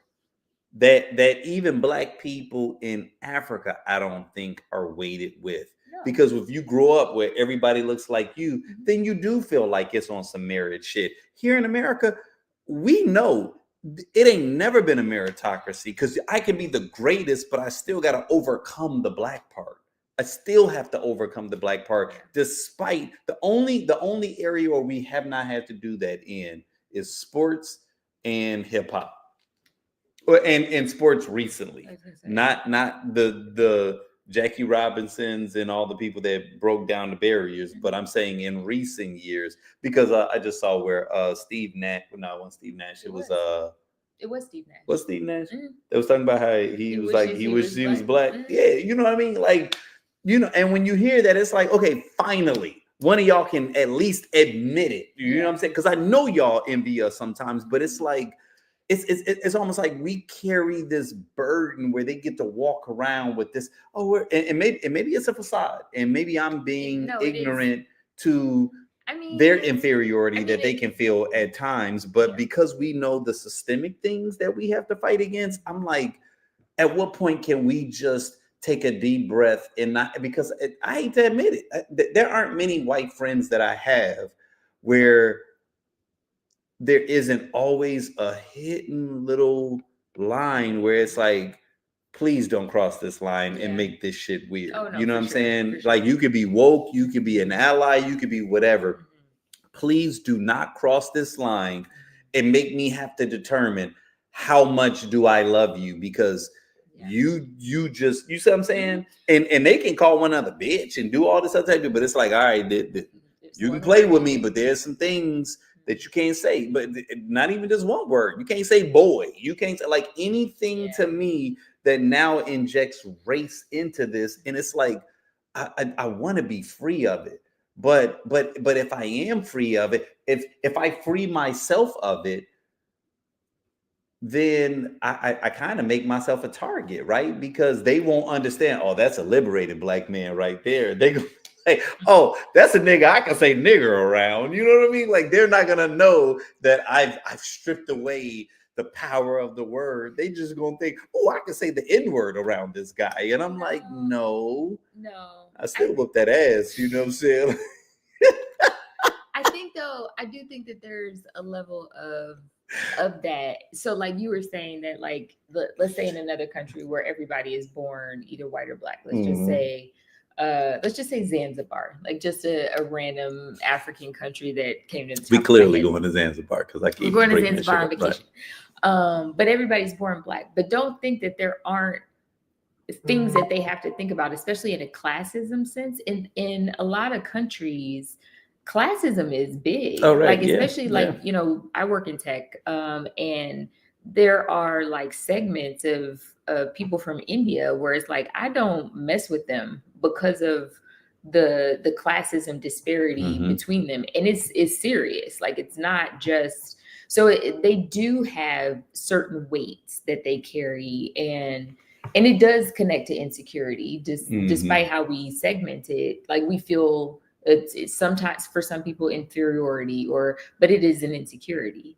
And so I don't think it's unique to Black Americans. I just think this is our specific plight. That's fair. But I think that most cultures have Some version of it. this. Yeah. Okay. Yeah. All right. That's fair. All right. All right. Shit, you held it down. Okay. All right. You asked the question, I answered. Would you say I drink and I know things, right? drink and I know things. All right, here we go. All right, so this is the final clip that I'm going to share, and this is a brother, man. He's shown up at a few of our events. I'd actually like it if he showed up a lot more, but I just really like this gentleman because he always makes very poignant arguments, and he's someone that I can tell just has a lot of value, and I think I like it because he reminds me of someone that I would kick it with, and how do I put this? He's intelligent, he's inside of the business world, but he's not afraid of being woke, if that makes any sense, right? I know that it's not like everybody tries to demonize this word. I'm taking it back personally on purpose. I used to make fun of the hoteps and all that, but not anymore, right? Like, You're like a step away from being hotep. oh, listen. You just don't like make your own water. Like, no, militant, not hotep. Because hotep be on some different No grand rising queen, you know. Yeah, that you know, I believe in science, okay? That's all I'm gonna say. And we'll just leave it at that. But what I'm getting at is I like this brother because, you know, he and I have had some exchanges. And one of the things that I've recognized about him is it's like, okay, like I kick it with you, and I kick it with you for real reasons because first and foremost, he honors and appreciates Black women. So I don't know who he dates or whatever, because I find a lot of women attractive. I don't like the man that's dating a woman outside of our culture and feels like that means that he now has to, you know, disrespect and downplay women inside the culture as if they led him away. Bro, just admit that, you know, you thought the Latina was sexy. Like, that's okay. Like, you don't have to shit on all sisters because you're dating a Latina. Like, dude, just date the Latina. It's okay. You know what I'm saying? Like, we don't care. Right. We don't care. Like, I love a good steak, but salmon and chicken might be my go-to, but I'm not gonna be like, oh man, well, I like salmon, so the hell with steak. Like, no, bro. Like, steak it's knows all what it did. Steak knows what it did. It's stupid, right? And so when I interact with people that I don't know like that, but you just kind of see the comments that they make, how they carry themselves, it makes me feel good. And I say, all right, I can trust you. But he was the one that actually closed out the event. Because like I said, we got a little political on the back here. You know what I'm saying? Because as you saw, those two women were, you know, they were federal workers. And then there was a whole other exchange between two brothers. One that I could tell was probably on the right. The other one that was clearly on the left. It didn't get heated, but it got a little like, I see you, and nah, you know what I'm saying? But this was the brother that ended the conversation, and I actually thought this is something that's important for us to acknowledge.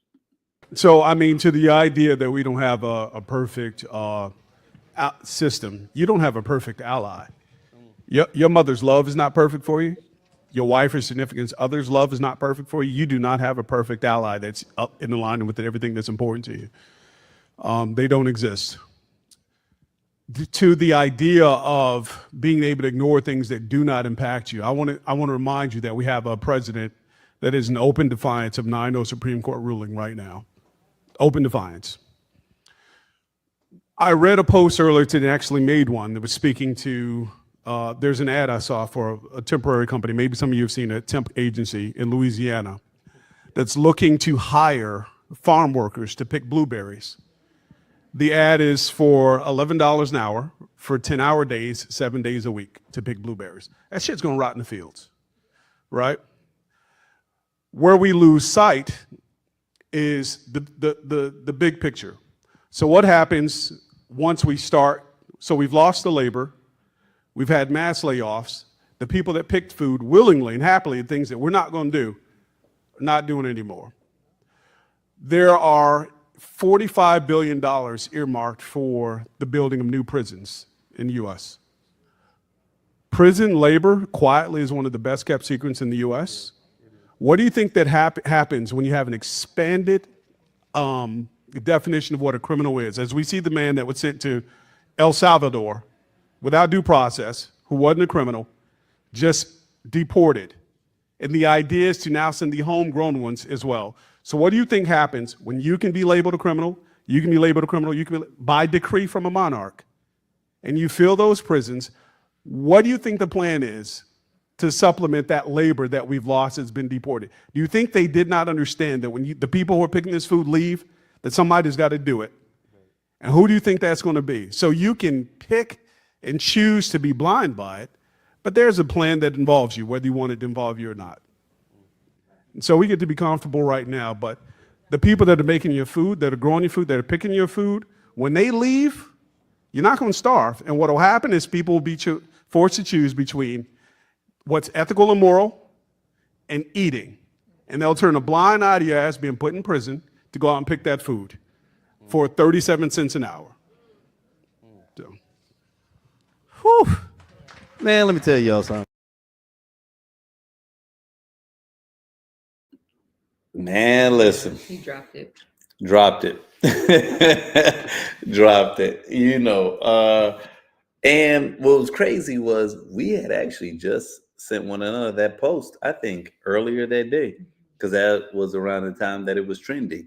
And I could not agree with them more wholeheartedly, as it relates to understanding the deeper points. And I think that even kind of echoes back to a point that was made earlier, where the first woman that made a comment, or the first clip that I played, she might have been like the second or third that made a comment. Remember those two Hispanic women that were talking about how she had a friend of like 27 years that they just kind of, she said in the past 8 years, ironically enough, she said the last 8 years they haven't really been vibing. And so I looked at it and I was like, yeah, I think that 8 years, I think I know what that was. That was 2016. That was, they probably went right, you went left, and y'all haven't been seeing eye to eye, you know what I mean? And it's, I think that there are sometimes that some people don't understand that many of us aren't just looking at, some people think that they call it Trump derangement syndrome, right? Which well, he called it that, and there's a lot of people that's echoing this nonsense. And they think it's derangement until you really just start connecting the dots. And this ain't conspiracy theory, right? It's like, this is mathematics. This is, if A equals, B and B equals C, then A equals C. Like this is transitive. This isn't somebody making something up. If all the people that were doing certain jobs you are now removing, then all of a sudden you look up and these jobs are not being filled, but those jobs are, what do we call them in COVID? Essential workers. Yeah. If the essential workers aren't doing the essential activities, where they gonna get the work from? But then you see all this investment in slave labor, and you're like, okay. And the 13th Amendment is in place. So if you're a prisoner, you can basically do slave labor. And if they keep changing what a prisoner means, oh, he's got a tattoo that is a gang tattoo, they decided, or he wore these specific clothes. Like they have people in that El Salvadorian prison that there's a man, a gay man, he's a hairdresser who I think it was his tattoo or something that they said made him, or they decided he must have been And that to me, man, like crazy. we already know that this is despicable, but it's like it's beyond despicable. They are so incredibly incompetent. Honest to God, that pisses me off. All right, pause for a moment. That's the thing that pisses me off the most about all of this. I literally made a comment on some post, if not today, then it was yesterday, where I was like, I would respect all of them so much more if they just owned the shit. Like, be the bad guy. Like, be the tough guy. Be the bad guy. Own that shit. You can't be the bad guy and the victim at the same time. It's like they come out here and they do this thing where it's like, you know, oh, they act offended when they're being challenged, but it's like, no, if you guys just be the bad guy, then at least we can know where we stand. You know what I'm saying? But what I see incompetence, like the fact that Pete Hegseth has sent yet another text message on the family thread in the Zoom chat or whatever it is, the Signal, like it's secure, Signal secure. it's like I don't know if they're I don't know if they are. Is it that you are so incredibly incompetent that you don't learn from your own mistakes, or is it that you think you are so above the law that you're just like, I don't really give a fuck? You know what I'm saying? Both, because he is a full-blown alcoholic. Like it is You know what I definitely mean? both for him. And you're watching them be flustered and and the only thing that is unfortunate about it is that no one on that side is going to even remotely hold them accountable. I'm hoping in their private meetings, in their private town halls or sessions, someone is being fired or saying, y'all making us look bad. Because what they may be saying is, shit, they can't even do nothing about this. And so there's just like guns blazing, right? In which case, and I've said this in earlier episodes, and I don't want y'all to think I'm speaking it into existence. I'm just warning people. There will be a nuclear result to this. And I don't mean that figuratively. There's going to be something major that happens that harms a significant amount of Americans. And I think that that level of fear is going to be the only thing that jars people out of this lackadaisical, weird space that they're in, similar to 9/11. It's going to be something, it's going to be a 9/11 style, maybe even larger, because Trump is way more ridiculous than Bush ever was, right? It's going to be something that needs to cripple us for a moment, where everybody has a come to Jesus moment that recognizes that you cannot put inefficient, ignorant people in positions that are this important and not think it's going to be fallout. Like we're seeing it. Like planes are falling out of the sky, helicopters are doing nosedives, and it's like on one level, there's the conspiracy theorist in me that's like, oh, maybe it's a little bit, but on another level, it's like that's what inefficiency looks like. If I all of a sudden said I've been drinking too much, let me let my 1.5-year-old son drive us home, I should probably expect a car wreck, right? I should not expect to make it home safely. We're not going to make it home safely. I'm letting y'all know that right now. I'm hoping that a lot of us are protected, but it's going to be some carnage, because we 4 months in and we have planes falling out of the sky, and the the head of the Department of Defense sending random ass text messages to people. You know what I mean? Yeah, and I hope it's not that kind of event. It's gonna have to be. The problem is the problem for me is I don't even think it'll unite us. Like the way that our minds have been working, like COVID should have united us. And that became a That's a good divisive point. thing, right? So like That's a at good a point I was like, it's gonna have to be like an alien invasion that unites us. But then low key, that wouldn't you, because like our response, I don't know if you saw that movie Arrival. Remember when like those pods came to all the different countries and they had to decide like how are we gonna do it? Like America was trying to communicate it with, it was all peace and love and shit. And then but China was like, we're gonna drop bombs on them. Like we about to tear these things up. And you know, there was this premonition thing, whatever, spoiler, I guess. It should be. Right, but they decided to listen and come to find out they were not like aggressive or whatever. And you would think things like that would unite us either as a country or as a world. Yeah, you're right. And no more. Especially 9/11 for like 35 minutes. As a country, we were like, man, we are in this together. And we were. But then, you know, we invaded Iraq and it was like, that's not where we're supposed to. But see, it's gonna have to be, damn, and I hate to say this. Don't say it, because you trying to get us on the watch list. No. They checking phones. Oh, no. It's not even nothing. I hate to say it because this is not a future I want to see, but it would have to be a Great Depression style type thing. And it's not as fast as things can shift, because, you know, we're in a society that moves fast. So things can tank fast, but things can, you know, pull up fast. I think that with the level of stupidity that is permeating this world, it has to be a prolonged suffering that wipes out people's ego and gets them to a space of humility where they are just searching for a solution, right?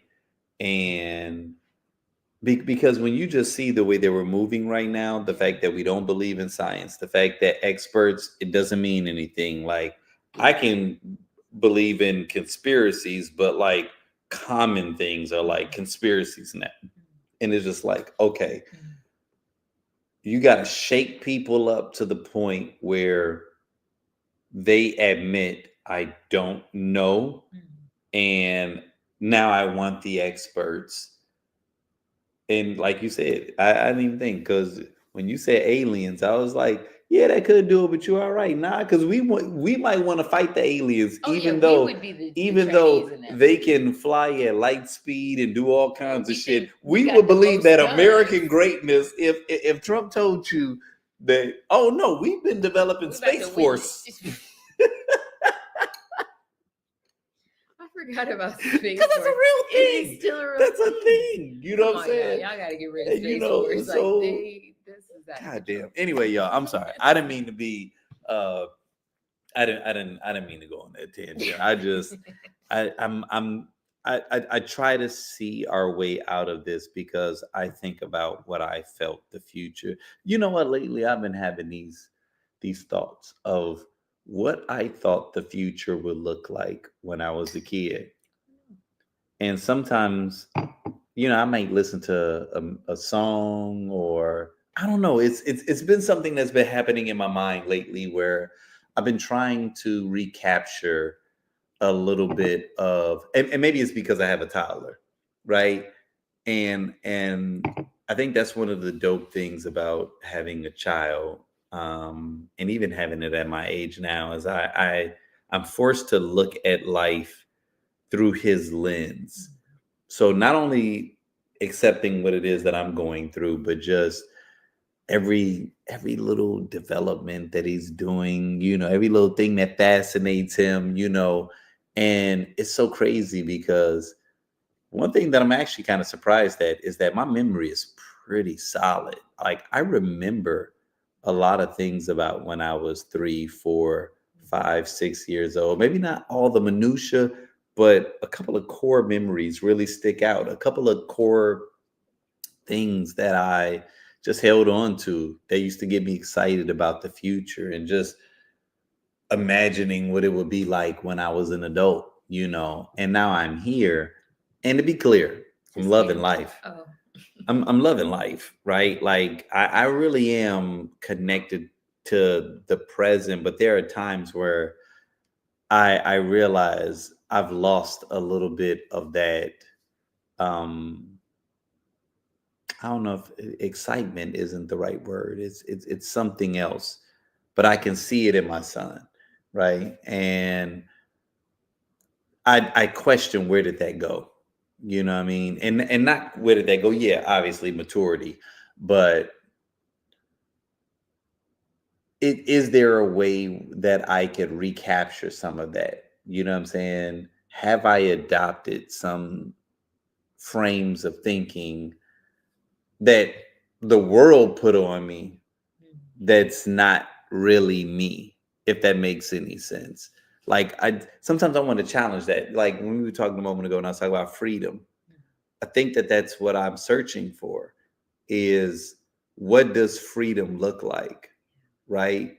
Um, it might not be financial. It's probably something that's fully within grasp, right? Outdated mindsets that I need to let go. Like, in what ways am I not exploring? Have you ever thought about that? Like, in your own city, do you know everything about your own city? You probably don't. You'll spend a few $1,000s to go on a vacation and you ain't fully explored your city. You know what I'm saying? The only time that you give yourself an opportunity to enjoy something is Friday night or Saturday, right? We wake up on Sunday, we feel like, oh, I gotta go to work. And it's like, I'm not gonna go as far as say that's a choice, because I get it, we gotta work, but that part in your brain that says this is slavery. I'll give you an example and then I'll wrap. Um, a couple of years ago, maybe close to 3 years ago, um, I was consistently in the gym, and I had a short window to work out, and as a result, I couldn't do a good warm up session, so I just kind of jumped in, and I ended up pulling a disc in my back, right? And I should have just let it heal, but because I was committed to, being at the gym a couple of days a week, and I ended up taking a trip down to Phoenix, and then we drove to uh, LA, which you shouldn't be doing when you slip the disc, all this shit. Just know I developed sciatica. Okay. And it was one of the most testing and trying periods that I've dealt with in the last 2 decades, maybe my entire life, because who gives a shit about your money? Who gives a shit about your emotions when your physical health is in question? Y'all, this right here, I could not do this. The fact that I can do this now says something. I could not bend over and do this. Y'all, it was a pain that like, whether I was sitting, whether I was sleeping. Oh man. And just every once in a while I think back to that. I have to, just so I can appreciate, like, shit. I'm letting Trump stress me out, and I promise you, fuck Trump when it comes to sciatica. I promise you. Like, when I was going through that, the idea that I might not be able to walk regular again or sit comfortably, I wasn't thinking about politics. I wasn't thinking about finances.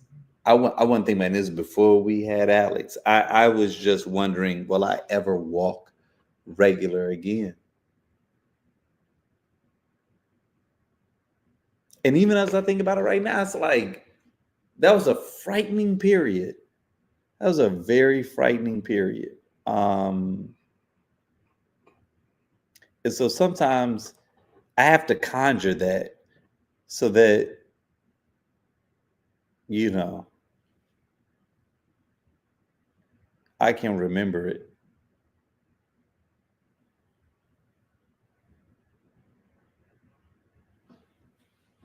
But yeah, sometimes we gotta, you know, all of this stuff is important, but it's wild how at times you need things to jar you out. You need things to snap you out of the bullshit, you know.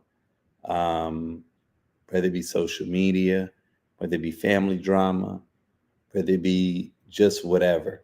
You know what I'm saying? Like there's a hierarchy of needs. I'll put it like that. There's a hierarchy of needs. And I'm not someone to say that the stuff that we argue about online isn't important because it is. But I think that it does become important that you always maintain perspective, right? You got to maintain perspective because, like I said, first and foremost, man, the most important thing for me is the health of my family and myself first and foremost, right?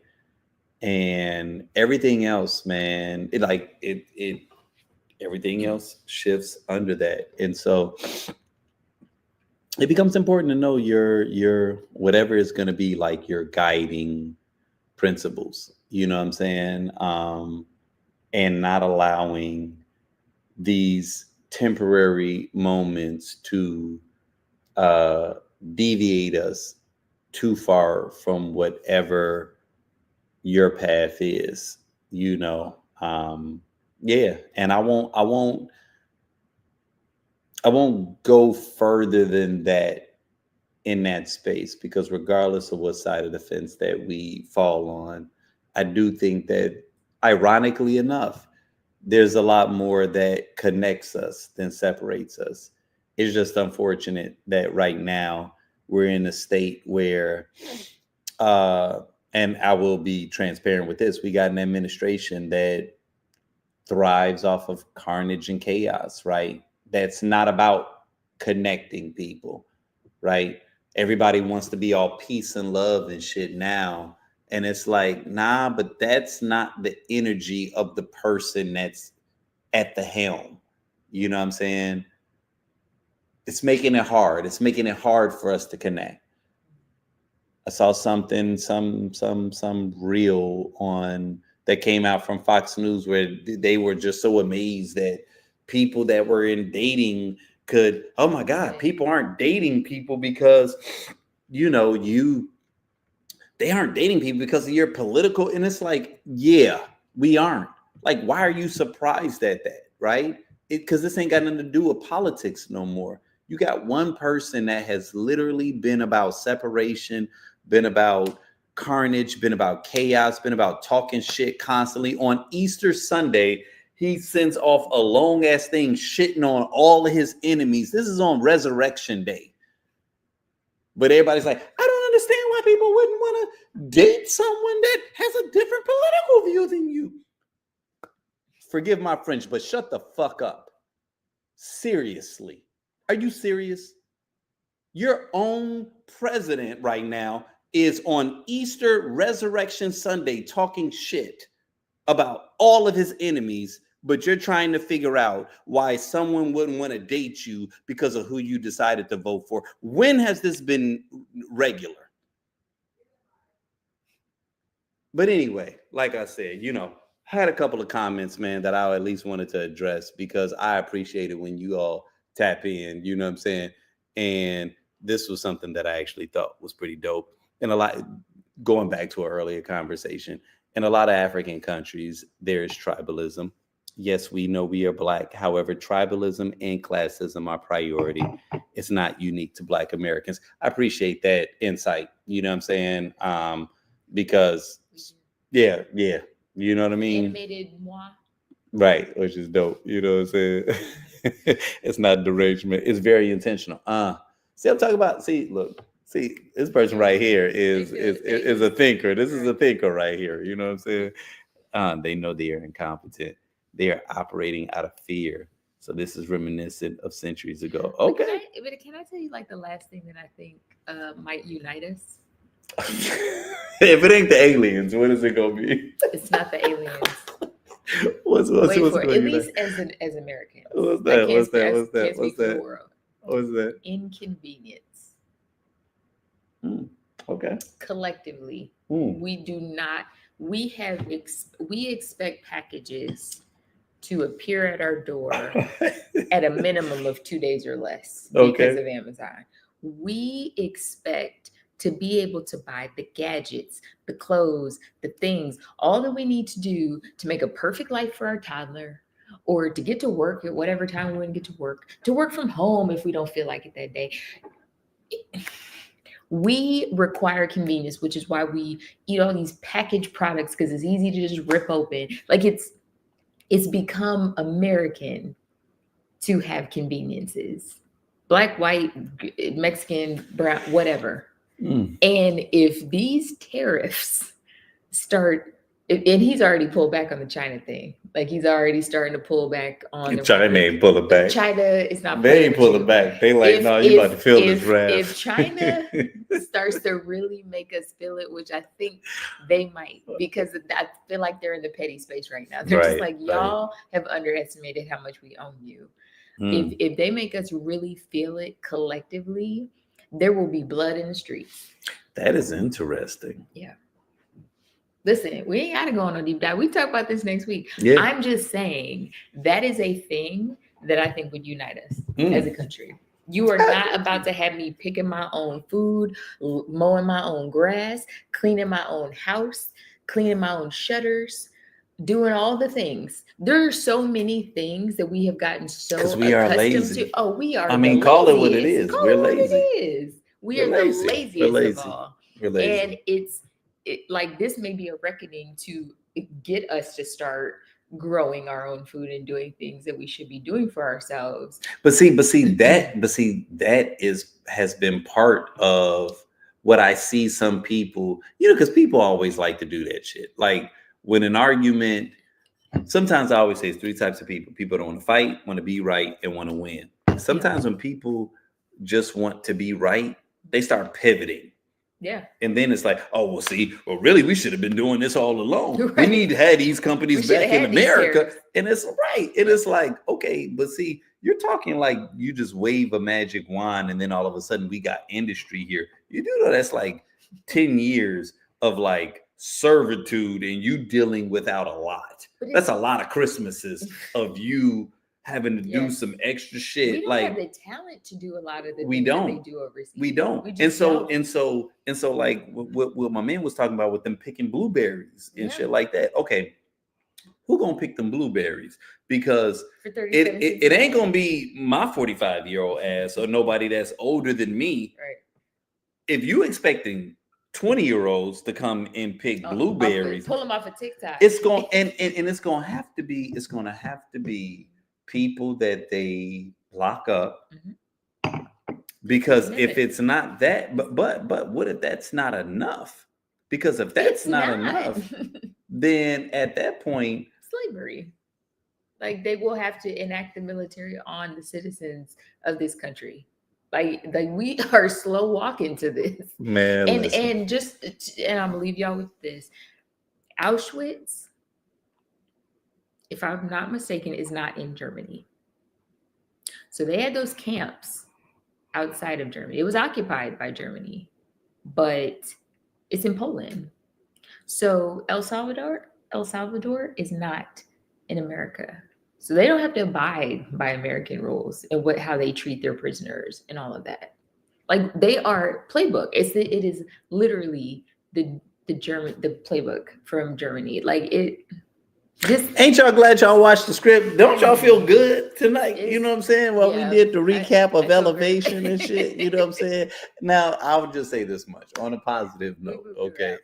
We did. The goal was not to make y'all feel heavy, because one of the things that I always tell Casey is that things seldom play out exactly the way that you think they are, right? And so that actually gives me some comfort, is while we may be painting very, potential bleak and dark futures, I'm someone that always believes in the resiliency of just humans and the human spirit.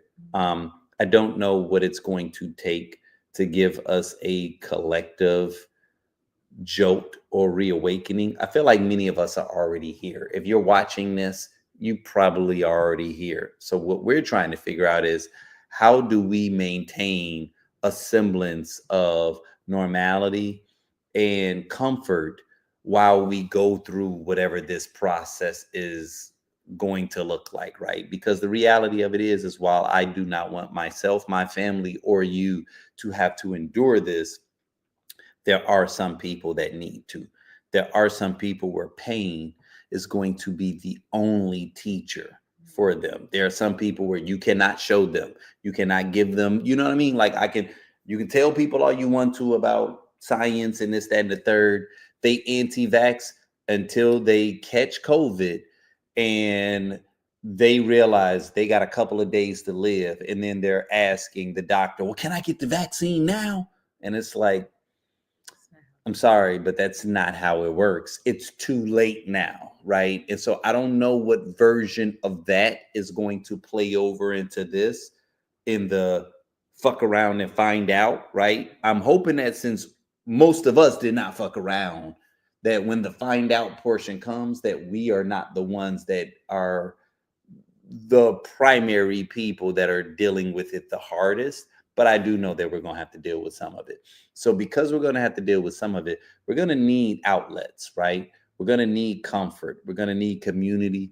And one of the things that I continue to say, and I'm going to continue to say it, is I'm big on us circling the wagons, right?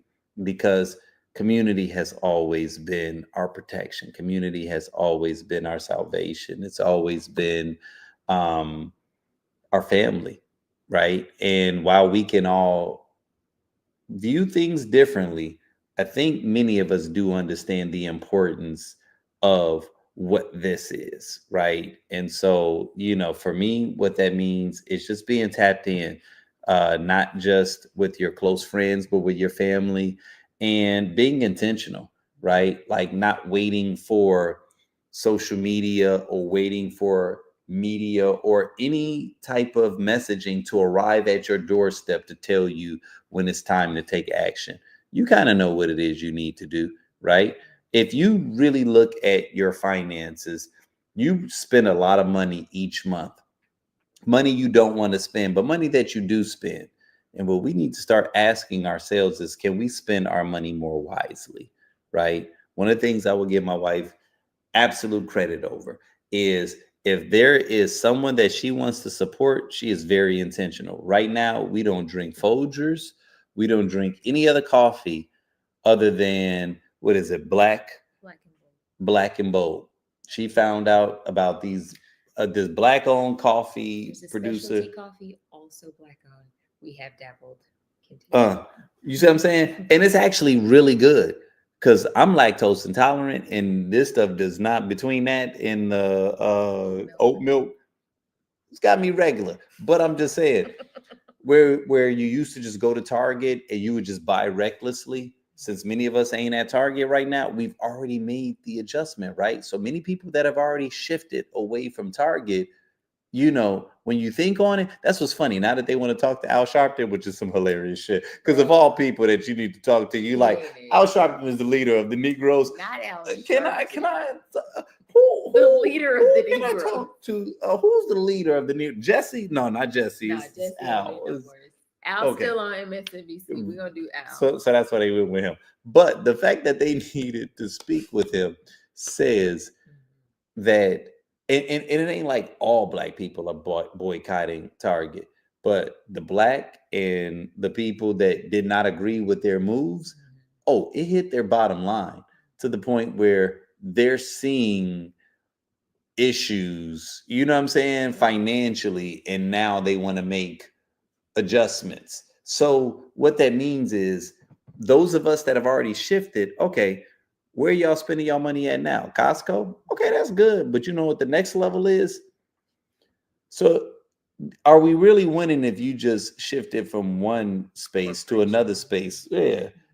but it's not benefiting our community at all. Like we literally generate trillions of dollars in revenue from spending annually. What happens if just a small percentage of us starts to be more intentional, where we say to ourselves, like with us, coffee, okay. Yeah, anything I'm looking for, I will first search if there's a Black-owned company that has it, and then And if it's a legit company, like, yo, yeah, it's gotta build be a new legit. habit, build a new habit and share it. Share with your other friends. Because if we keeping it a buck, all of us are using Amazon Prime right now. Most of us are not just going, like, even if you go to the grocery store, at least 2-3 times a week, you probably got an Amazon truck pulling up to your front door. And if you are a member of Amazon Prime, you probably get free shipping. What else could you bypass? Right now, when I shave my head, I used to use Gillette. She put me up on this Burdock Natural, right? Where it's like this soap where it lathers. I have not gotten razor bumps or any kind of skin rash. It's made specifically for Black people, for or people of color, right? Haven't had any razor bumps. So I ain't shot. I haven't used Gillette in at least 2 years, right? It seems small, but it's just a deliberate shift. You know what I'm saying? So I'm like, okay, I'm just one person. What if 3,000 other people decided to stop using Gillette and started using Burdock Naturals? You see what I'm saying? Now all of a sudden you got a thriving Black business. This is how we change shit. It happens incrementally. One of my favorite books was Atomic Habits, right? And this book was written by a gentleman who it's a phenomenal book. I recommend that anybody reads it. But the basic gist of it is how major change happens in increments. We always think that you have to wake up tomorrow and do something dramatic. And it's like, no, if you just change a little bit, right? Like if a plane took off and they were supposed to be heading this way and they were 1 degree off, it don't seem like much, but over a period of time, that 1 degree, as it starts to expand, it can be like tens of thousands of miles, right? It's the difference of you in New York or Chicago, right? Like 1 degree over a period of time. So it's not about us changing everything overnight. It's incremental change, right? So sometimes shifting your habits just a little bit and then sharing it with those that are, you know, connected to you could be the difference in success or failure. So to that point, because I do want you to have the last word. oh no, that is the last word. Yeah, for me. from what I read, the Montgomery boycott, Mhm. where they boycotted the buses, was only done by a small percentage of Black people. It wasn't all of us. So this is normal that we don't always all collectively do the right thing, but it was significant enough for them to shift what they were doing and letting Black people sit anywhere on the bus that they wanted. It moved the needle. It got what we wanted. And so it doesn't have to be everybody. You're not going to save everybody. But if we are collectively doing this and being intentional about it, I mean, the Target is watching their stock fall and the Tesla traffic. too. Oh, Tesla. That's Tesla out here, man. Right. That's a whole other thing. We will get into that. But 71%. That's all I'm gonna say. 71%. But right, keep doing what you're doing. Y'all, listen, man. For those that are still hanging tough with us, man, it's a nice little amount too. Appreciate you guys. And we've got some exciting stuff that's coming. I know I say that all the time, but it really, really is. So I'll just throw this out here. Just know in the upcoming months, there is a strong possibility that how I'm showing you all clips of the Tequila Tales, we're going to start streaming it live, right? From the very location that we're now inhabiting. So we're very excited about that. If you all are not following us on social media, I know you might be watching this through blackdoctor.org. You probably want to shoot over to the Tequila Tales and also follow us there. And go to our website, thetequilatales.com, and sign up for our inner circle, right? Because if we come to your city or just in general, you just want to be in the know. That's all I got to say. Anything else you wanna end on? If you join the inner circle, you will not get text messages about Phoenix if you live in North Carolina. So Oh, just keep in that's mind, important. it will be custom to your Right, area. right. Well, with that being said, you guys, man, appreciate y'all, and until the next time.